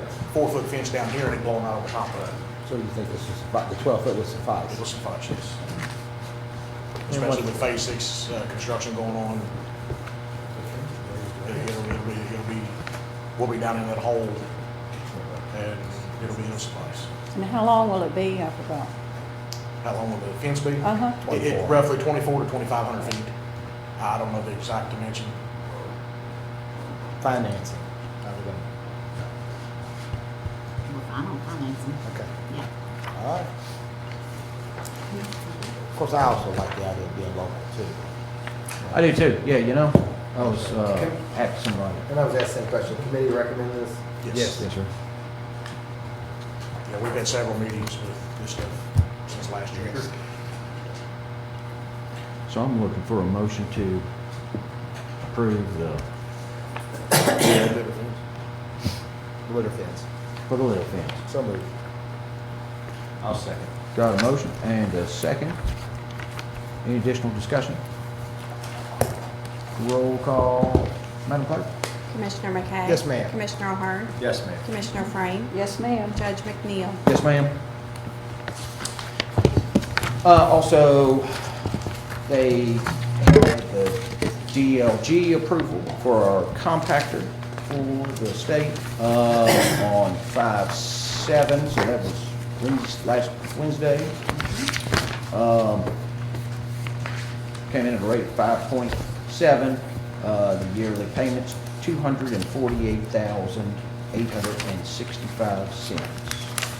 We want to thank our friend Lonnie Campbell at CAECO and also DLG's Scott Smith for taking Mason County through that process.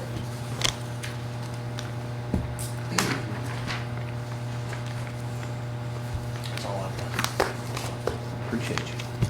Thank you, my friend. Travis, thanks for all the hard work, being on that landfill committee. It's, you've had your work cut out for you. But thank you, and all the work was out there. Thank you all. Good job, sir. Thank you. Thank you, my friend.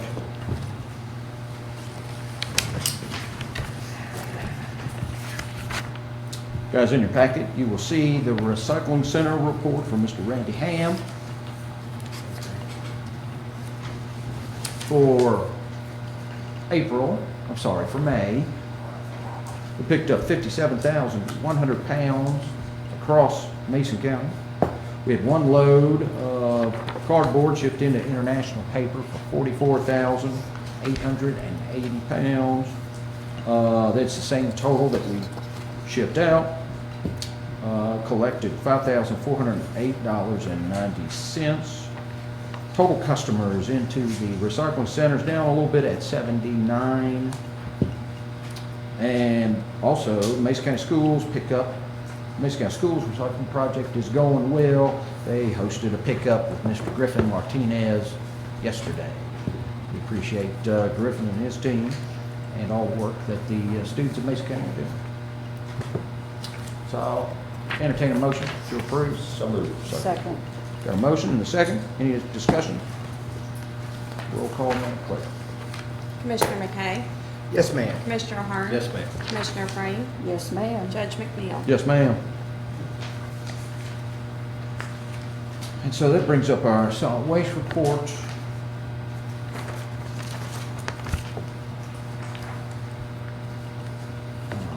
March's total tonnage was 353.68 tons. In April 2024, the total tonnage was 382.93 tons. We've got, you okay? We got 369 waste wheelers currently active, and we've got 102 dumpsters out currently. Make a motion to accept as a presented, please. Second. Got a motion, and we have a second. Any additional discussion? Roll call, Madam Clerk. Commissioner McKay, Yes, ma'am. Commissioner Ahern, Yes, ma'am. Commissioner Frame, Yes, ma'am. Judge McNeil. Yes, ma'am. Okay, so that brings up property abatement and our illegal dumping reports by Director Shane Taylor.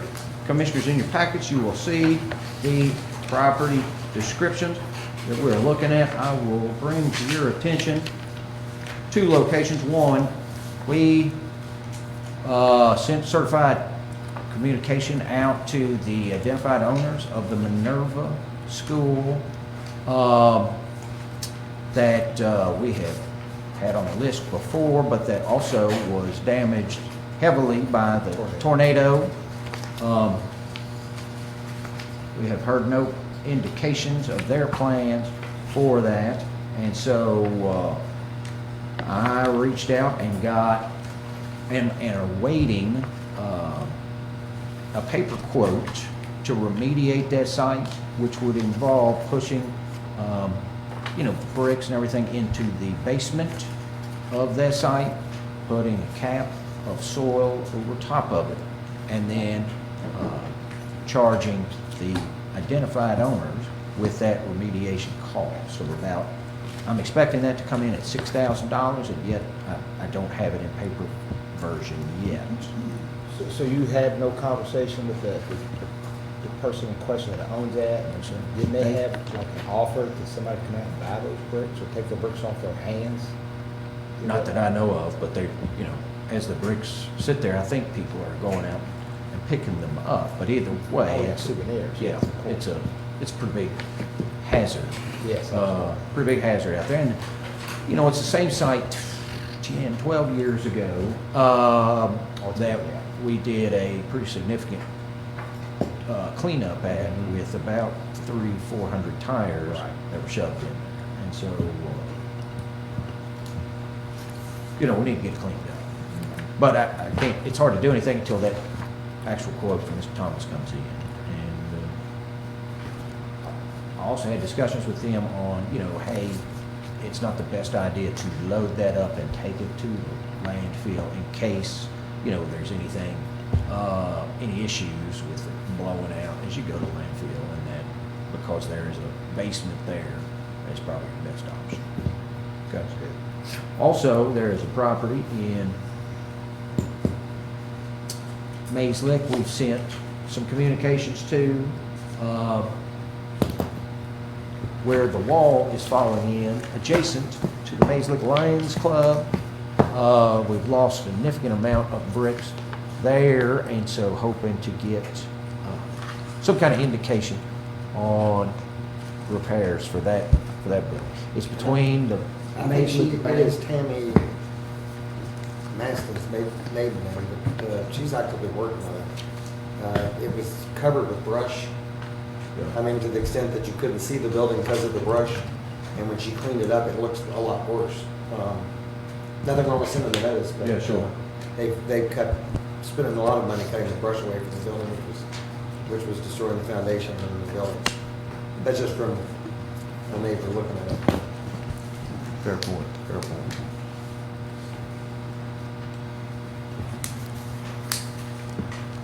Any additional discussion? It doesn't look very stable.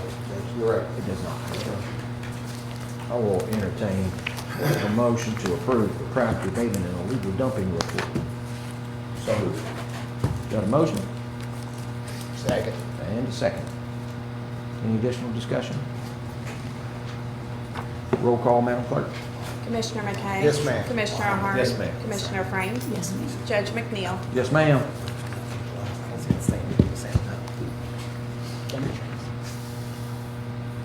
So that brings us up to our garbage collections report and litter abatement update.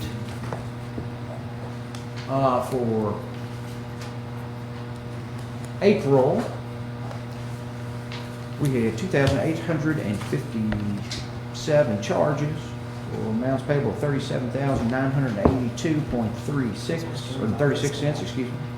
We received in 1,652 payments for total receipts of $45,777.47. Do want to highlight Solid Waste Director Shane Taylor and Garbage Manager Chris Carpenter. I've had them out on our daily routes with pretty extensive location audit census where we're grabbing garbage, waiting on intel back from that. Once complete, we'll have the most accurate accounting of garbage pickups since garbage hauling commenced in Mason County. And I'll also thank our Mason County Detention Center because state litter crews cleaned 5 days worth of roads in Mason County last month. The roads they cleaned were Mason Lewis, Cabin Creek, Owl Hollow, Old 68, Day Pike, Weaver, and Mason Road. Look for a motion to approve. So moved. Garbage collection. Second. report. Got a motion and a second. Any additional discussion? Roll call, Madam Clerk. Commissioner McKay? Yes, ma'am. Commissioner Ahern? Yes, ma'am. Commissioner Frame? Yes, ma'am. Judge McNeil? Yes, ma'am.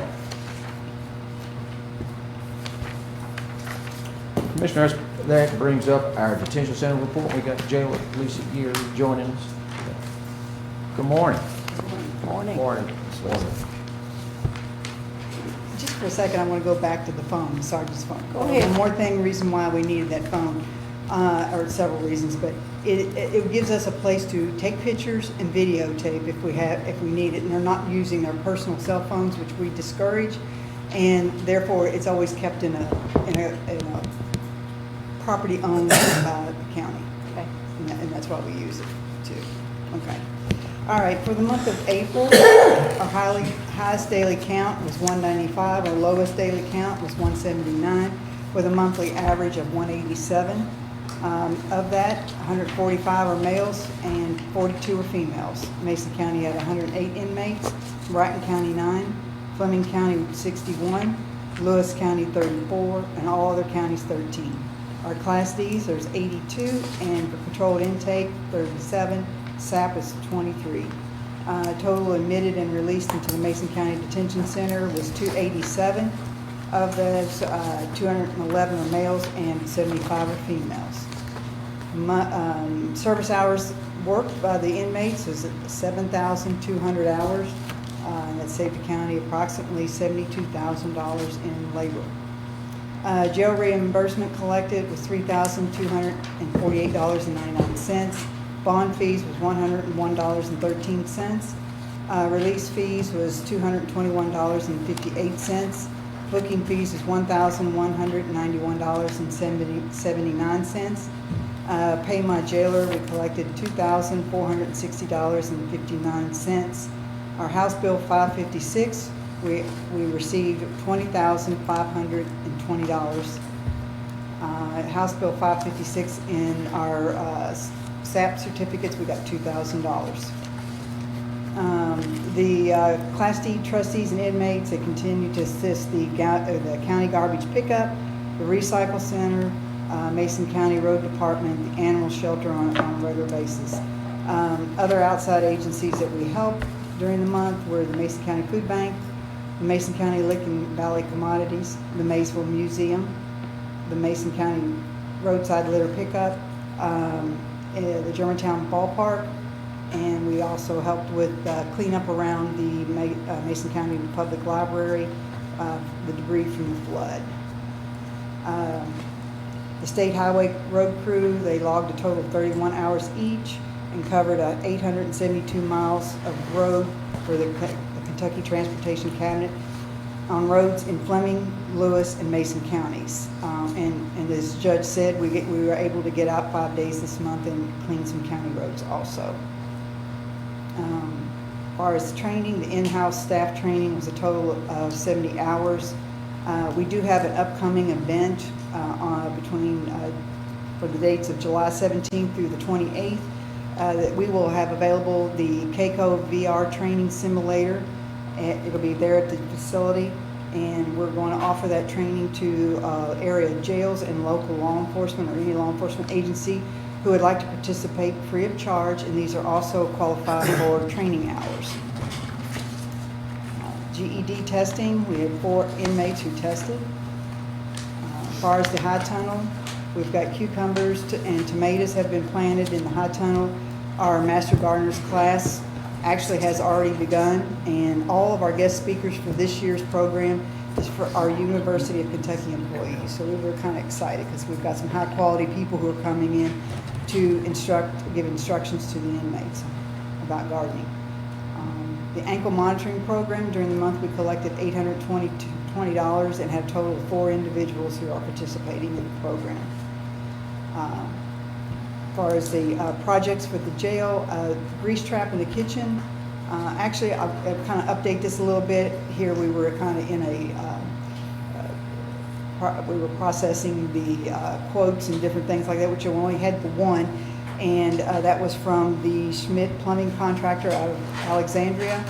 And once that quote was given and we agreed and signed off on it, they came in a few days later and they have got that the grease trap fixed. I mean, it was in and out in a day and a half, which was very nice for our facility since, you know, we had to just a couple meals is all we were delayed on, or had to use alternative like cold cuts and that kind of thing, nothing hot.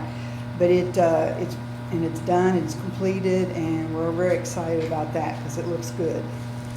That was last week. Yes. Mm-hmm. Yeah, it was very good. Now, and also with that grease trap, we were able to now clean out the grease without having to hire somebody to come in. It's like $400 or $500 every time we have someone come in to pump out the grease. And this is something that we can do and maintain ourselves. And so that saves us money there. And then the other projects are still the same. We haven't done any more on those. But April 15th, our jail experienced a malfunction in the expansion tank in the mechanical room on top of the jail. The explosion of the expansion tank caused water damage to several sections of the jail. I know my maintenance supervisor, Jerry Likens, gave a report along with our sergeant who was on duty, which of course it happens at night or early in the morning, and we didn't even know it had blown until water started leaking down into our control room. And that's the flaw of the design of the jail. We've got water sitting right over top of our control room with big tanks of water. So when they went up there to look on it, they said there was water about this, you know, about 6, 7, 8 inches deep all over our penthouse up there. So all over what? What's it called? They call it the penthouse. Oh, okay. It's on top of the jail. Never heard it called it. It's Jerry's penthouse. So. But it, you know, and so it caused a lot of other things to have to be done and repaired. We were able to, you know, put a lot of it on an insurance claim and get it paid. The only thing I think they did not pay on was the fact that it was our intake valve needed to be replaced. it was the thing that reduces the water pressure, and apparently the water pressure, it was faulty, so it caused too much pressure upstairs, which then blew the tank off, so.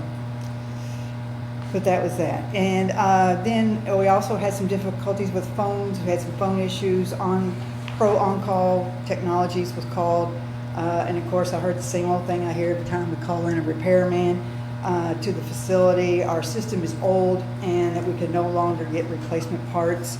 And I was told that if our phones were to go without electricity, if they were unplugged or whatever, that we would not be able to use them. They would go dead. So I just referred him down to the judge because I know the whole county maybe probably needs and has a worse phone system than my own. So we're just kind of going to live on borrowed time for a while. But that was that news. But I would like to do a little positive, end on a positive note here. These phones. Due to some unspent ARPA money received by the Kentucky Department of Public Health, last summer jailers were asked to fill out a survey and if they wanted new washer and dryer units. Of course I did, you know, I like all that free stuff. And recently a salesman with the Odell Equipment Incorporated visited the jail to assess our needs, and we are a new washer and dryer comparable to the ones that we have been ordered for our jail. He advised that these 2 units are valued at $25,000, and that is totally free to us, and the only thing that's going to be cost to us, or to the county, is to have them installed. So when will you get them, do you know? I don't know, but I do know that, you know, that money has to be spent, so I'm sure it'll be probably here, you know, a little bit more into the summer when we'll get that. You know, and my plan is to run the 2 sets side by side, so we're not just wearing out one set and waiting for the other, so. Big units. Yeah. Mhm. Yeah. And, you know, we should get the laundry done quicker and more, you know, and do, you know, not have girls up all night washing clothes, so. That's my, this month. And thank you for the road crew out cleaning. Guys, so I'm looking for we also have in your packet the Warren County Detention Center. Did we approve my report? We got a report first. Okay. Make Look for a motion to approve. Approve the report as presented. I'll second. Got a motion and a second. Any discussion? Roll call, Madam Clerk. Commissioner McKay? Yes, ma'am. Commissioner Hurd? Yes, ma'am. Commissioner Frame? Yes, ma'am. Judge McNeil? Yes, ma'am. Also in your packet, you will find the agreement with Rowan County to house Mason County in Rowan County, correct? Mm-hmm. Okay. Us housing in Rowan County, yes. And the only thing that I saw different in the one that I had in the past was that they have a rate change. They too have gone up. I think it was like $35 and now it's $42. And that's just if we need them, and I would assume it's just when if we had an emergency situation where we had to take them somewhere else. That would be their agreement to house for us. What was the last time we housed a Mason County in Rowan County? Okay. These have only existed for emergencies. We provide them emergency agreements, so they've got them in place, and they provide us stuff there. Do we still have one with somebody else, Montgomery? We have Montgomery. We also have one with Greenup. We have one with Bourbon. So they're contingent plans, should you have emergencies out? Because no one jail can take all of our inmates at one time. If we, let's just say, like, had something like Mayfield happen here and that we got hit by a tornado, we had to have multiple agreements so we could farm them out to different places, yes. Make a motion to approve the Rowan County agreement as presented. Second. Got a motion and second. Any discussion? Roll call, Madam Clerk. Commissioner McKay? Yes, ma'am. Commissioner Hurd? Yes, ma'am. Commissioner Frame? Yes, ma'am. Judge McNeil? Yes, ma'am. Guys, we also have, I kind of skipped around, apologies. We've got our Southern Health Partners Health Services Agreement. They come in, help the jail with, Correctional care, yes. yeah, all the medical. Looking at a 3% increase.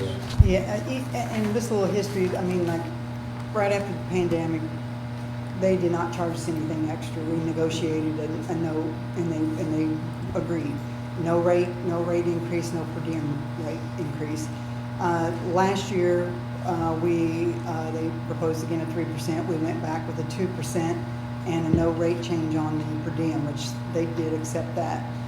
But in accepting that one, they said, look, we kind of need to look at this year. They would want that extra, whatever they propose in the contract is what we would need to be looking at to pay. So this year they did a 3%, and I think the per diem went up from what was it, $134 a day to I think it's $142. $1.40. 140. So it's not a big increase, but it is an increase. And they're like everyone else, and costs have gone up. The rate to pay for help has gone up, so I understand their need for an increase. And I will give a little plug about Southern Health. Our facility was rated, we got runner-up in a nationwide, wherever all their facilities. We got number 2 runner-up, and we're going to have a little celebration. So I'm not sure who's number 1, but I think we were pretty good. But our girls we really work well with them. They work well with us. We've got a really good group. I really like their administrative staff. Always willing to help, do anything extra.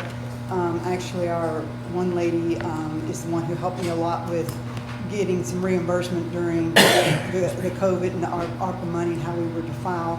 She went through all that with us. So they do more than just health care, taking care of the inmates. They also take care of us in the jail. Kind of a good eye to seeing what other institutions are doing. Mm-hmm. Yes. So you've got a great relationship, what you're saying. Yes, yes. Mm-hmm. They help us any way we can try and find money for us to help recoup our money. I'll make that motion to accept as presented, please. Regardless of Southern Health. I'll second. We have a motion and a second. Any additional discussion?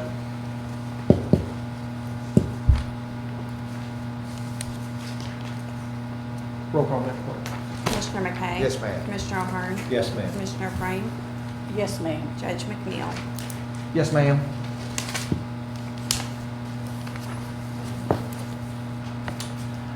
We have a resolution. We got resolution 24-06 for the arraignment equipment.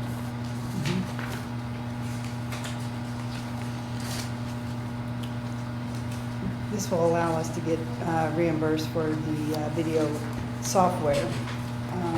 And it's actually the phase 2 of this project.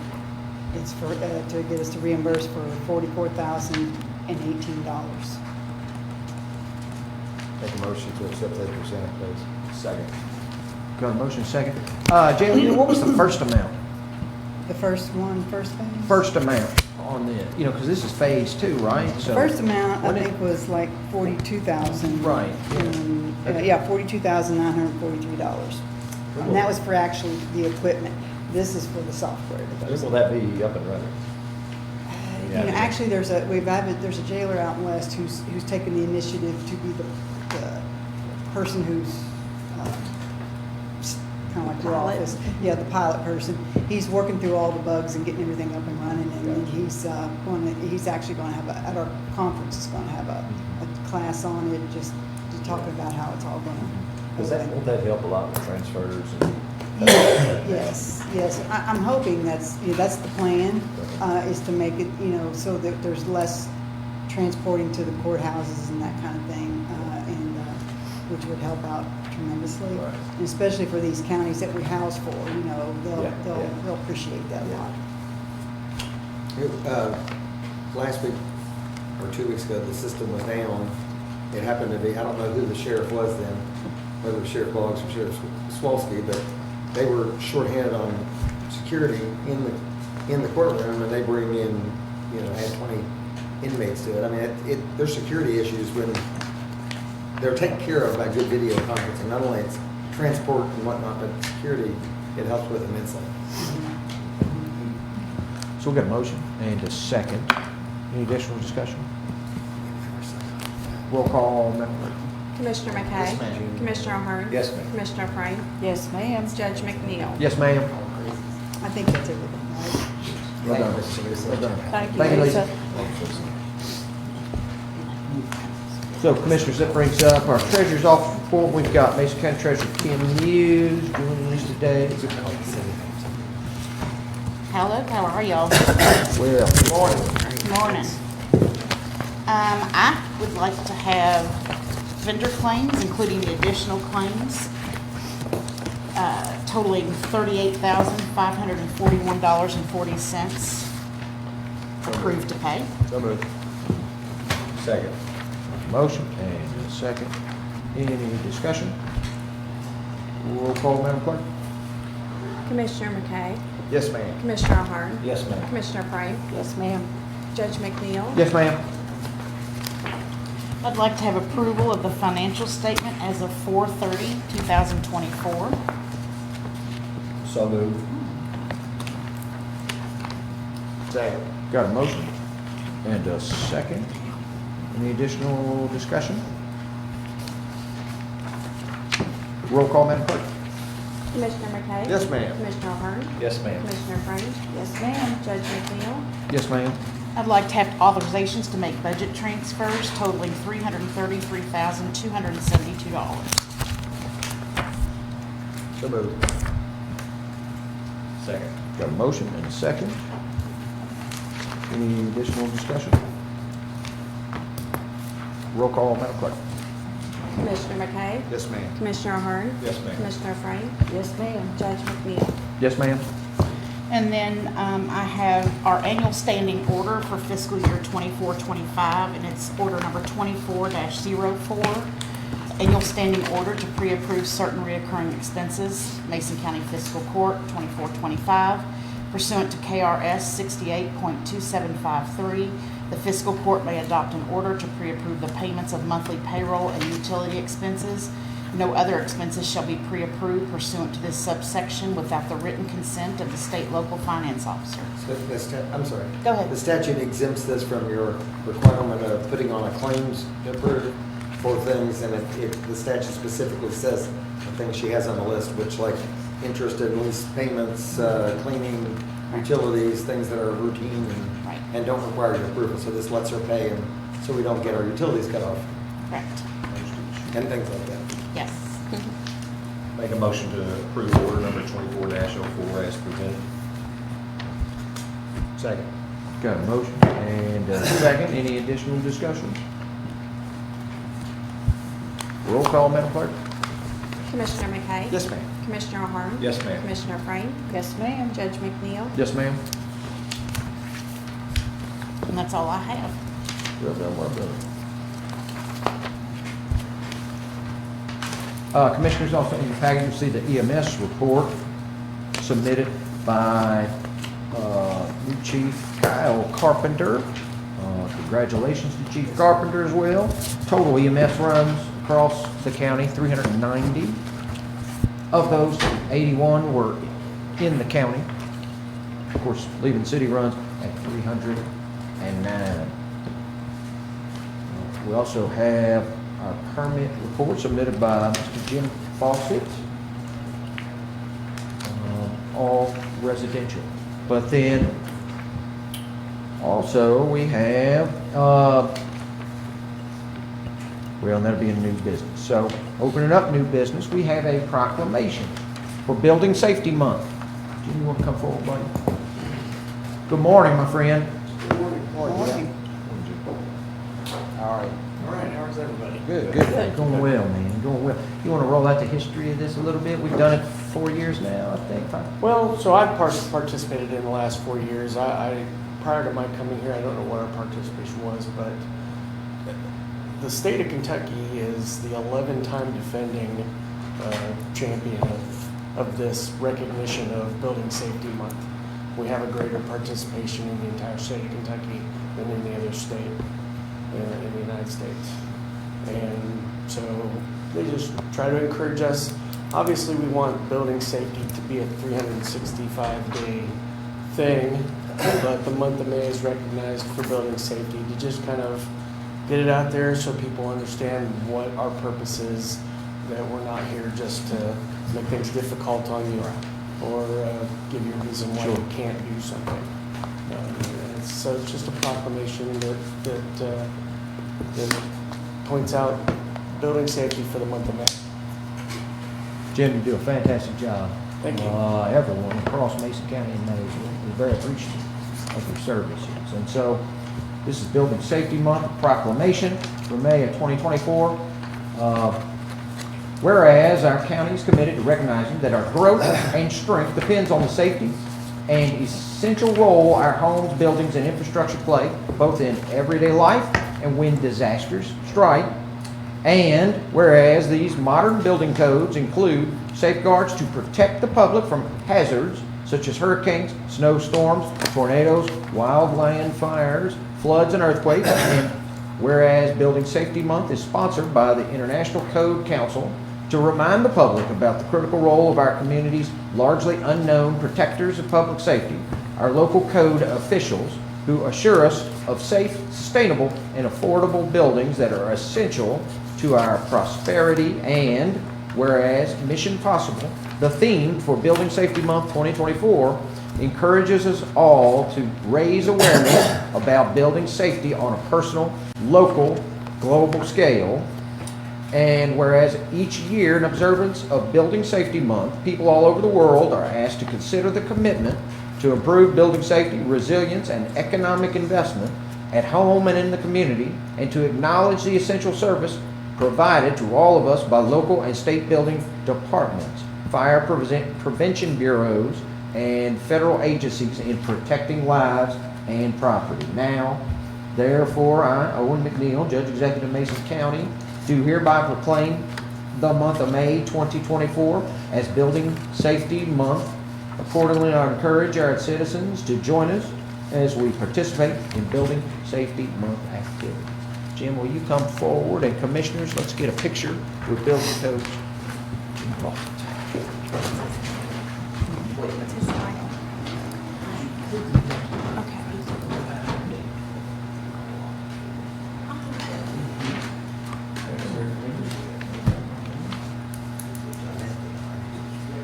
It's hard to set up when you sit down. Chairs are worse enemy, Joe. Ready? Thank you.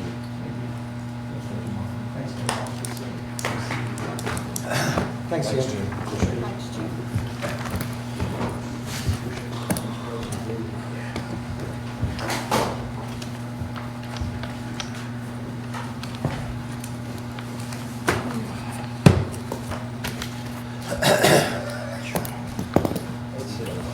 We'll have to have maybe that 7th inning stretch around 10:15. Easy. Have a 7th inning stretch around 10:15 in the morning, kind of help. Next up, commissioners, in your packet, we have an approval of a service agreement with Siemens Industry. This is for the fire protection over at the Justice Center.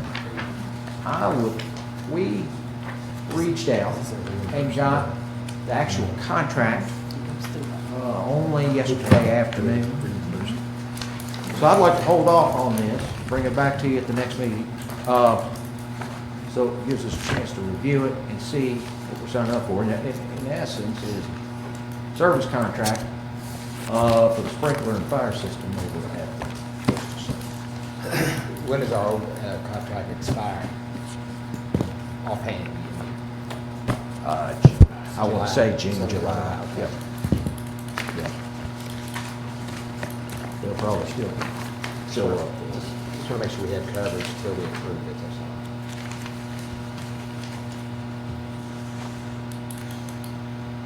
all. Let's see, we discussed medical cannabis. Also, commissioners, in your packet I've included the budget from County Cooperative Extension Service budget for Mr. Tad Campbell for your all information.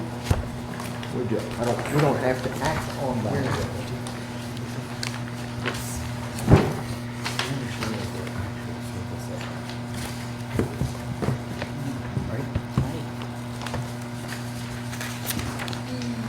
Which brings us to.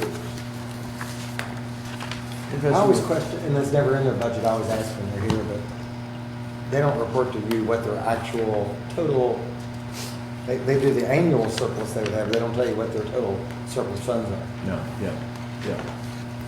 Just thought I'd tell you that. So everybody should be interested in.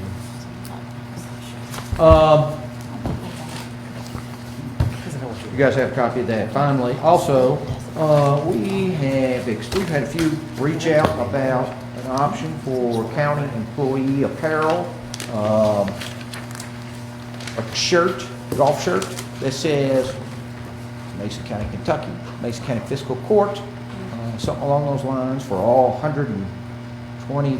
What was the quote we got it on? 125. 25 folks. Want to get your all's thoughts on that. To do one shirt per employee, we're looking at expenses in the neighborhood of $2,500 to $2,700. We've reached out to the clerks, PVA, of course, road department, landfill, all that stuff. Sheriff's office, if interested. But with the number we turned in, it would look like $2,500 to $2,750. Thoughts on shirts for employees? Oh, this is I don't, go ahead, Joe. No, I don't see the need for that. I'm one of the people, do you need it or do you want it? I just don't see spending that in the budget. I see her point of view. Sure. But I do too, it's a however, nice gesture. I think if somehow, if we can find the money, I think it'd be a nice gesture to our employees to show how much fiscal court appreciates the time and the effort. Some other organizations do this. Mason County School System do some kind of, well, usually every year, provide a T-shirt. It's just the thought that counts, that they feel appreciated. Like I said, by the administration. Sure. I think a little kindness goes a long way. And, knowing that we care. But Ms. Peggy does have an important issue. No, I agree. Yeah. I agree. If we can somehow find the money, I think our employees would be tremendously appreciative of this very, very kind, generous offer. I mean, we're only talking about a one-time thing for right now. We're not talking about every year or. Correct. Yeah. So I mean, and we've never. This has never been brought to our attention. So that'll be on board. No. I think it does help the fact moving around, stuff like that. And it gives it a more professional look. The timing, I think right now is maybe not the best in the world. Okay. I think maybe somewhere on down the road we revisit this and maybe think about it. It's kind of what my thoughts are. So it sounds like the consensus would be to table this? Table and kind of wait and see. Okay. The timing's not the best. Fair enough. But I agree with Coach Aaron too, especially. I think it's a good gesture out there too. But maybe come in the next couple of months, take a look at what we have in our budget. Revisit, like you said. Also in your packet, you'll see a request from Hands of Hope and their director, Ms. Nicole Harris.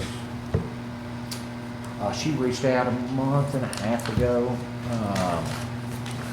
asking. She did, in the letter, she didn't put like an amount in there, but does outline they are a 501c3. They're serving 400 individuals a week. but I have no specific amount in a request. And so what is the court's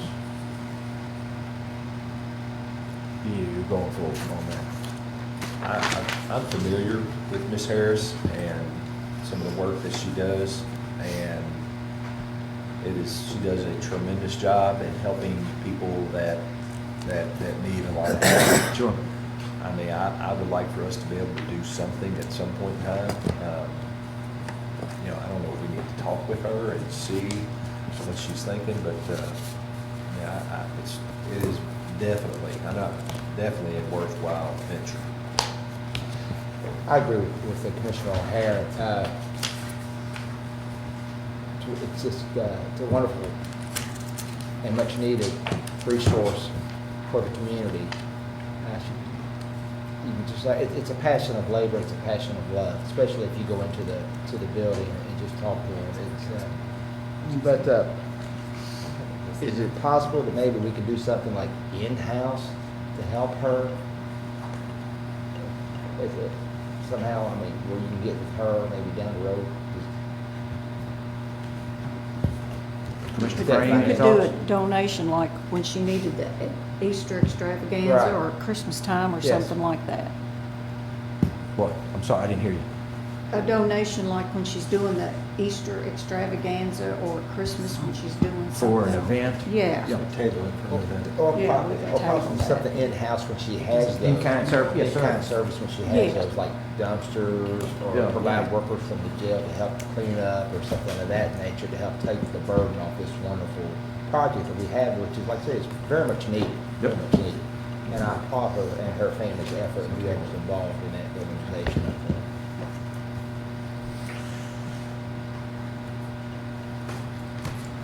Commissioners, it brings us up to old business, of which we don't have any.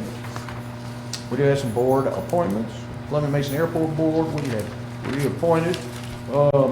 Mason County Schools, Josh Underwood. Josh is doing a fantastic job on the Fleming Mason Airport Board.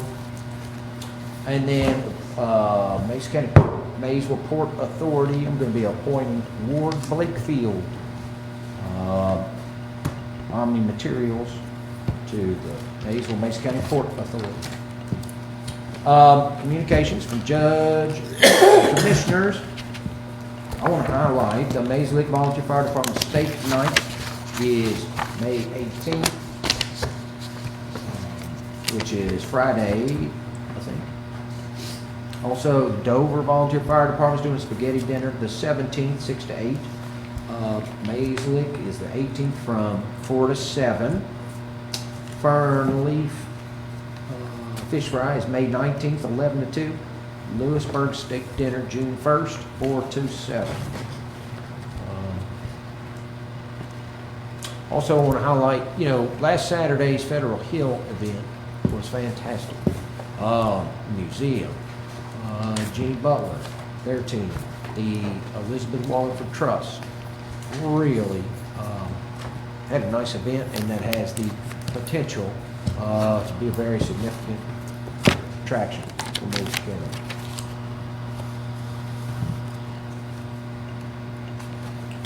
Commissioners, any communications from you guys? Spectrum, but it was supposed to. Oh, sorry, yes, Spectrum was coming in this week, or this fiscal court. He had something come up, so he's coming in for June's meeting for presentation, or our next fiscal court for presentation. They're moving along well. They, I'm sure as your all's constituents have highlighted, they have not only Spectrum, charter construction teams out, but also have subbed out, and I forget the subs, that American, it's like American fiber technology, something along those lines. So they are out hanging cable and slinging fiber. Did you say this right there? I said they've been out in my area. Communication from you guys? Okay. I will entertain a motion to adjourn, please. So moved. Second. Got a motion and a second. Roll call, Madam Clerk. Commissioner McKay? Yes, ma'am. Commissioner O'Hearn? Yes, ma'am. Commissioner Frame? Yes, ma'am. Judge McNeil? Yes, ma'am.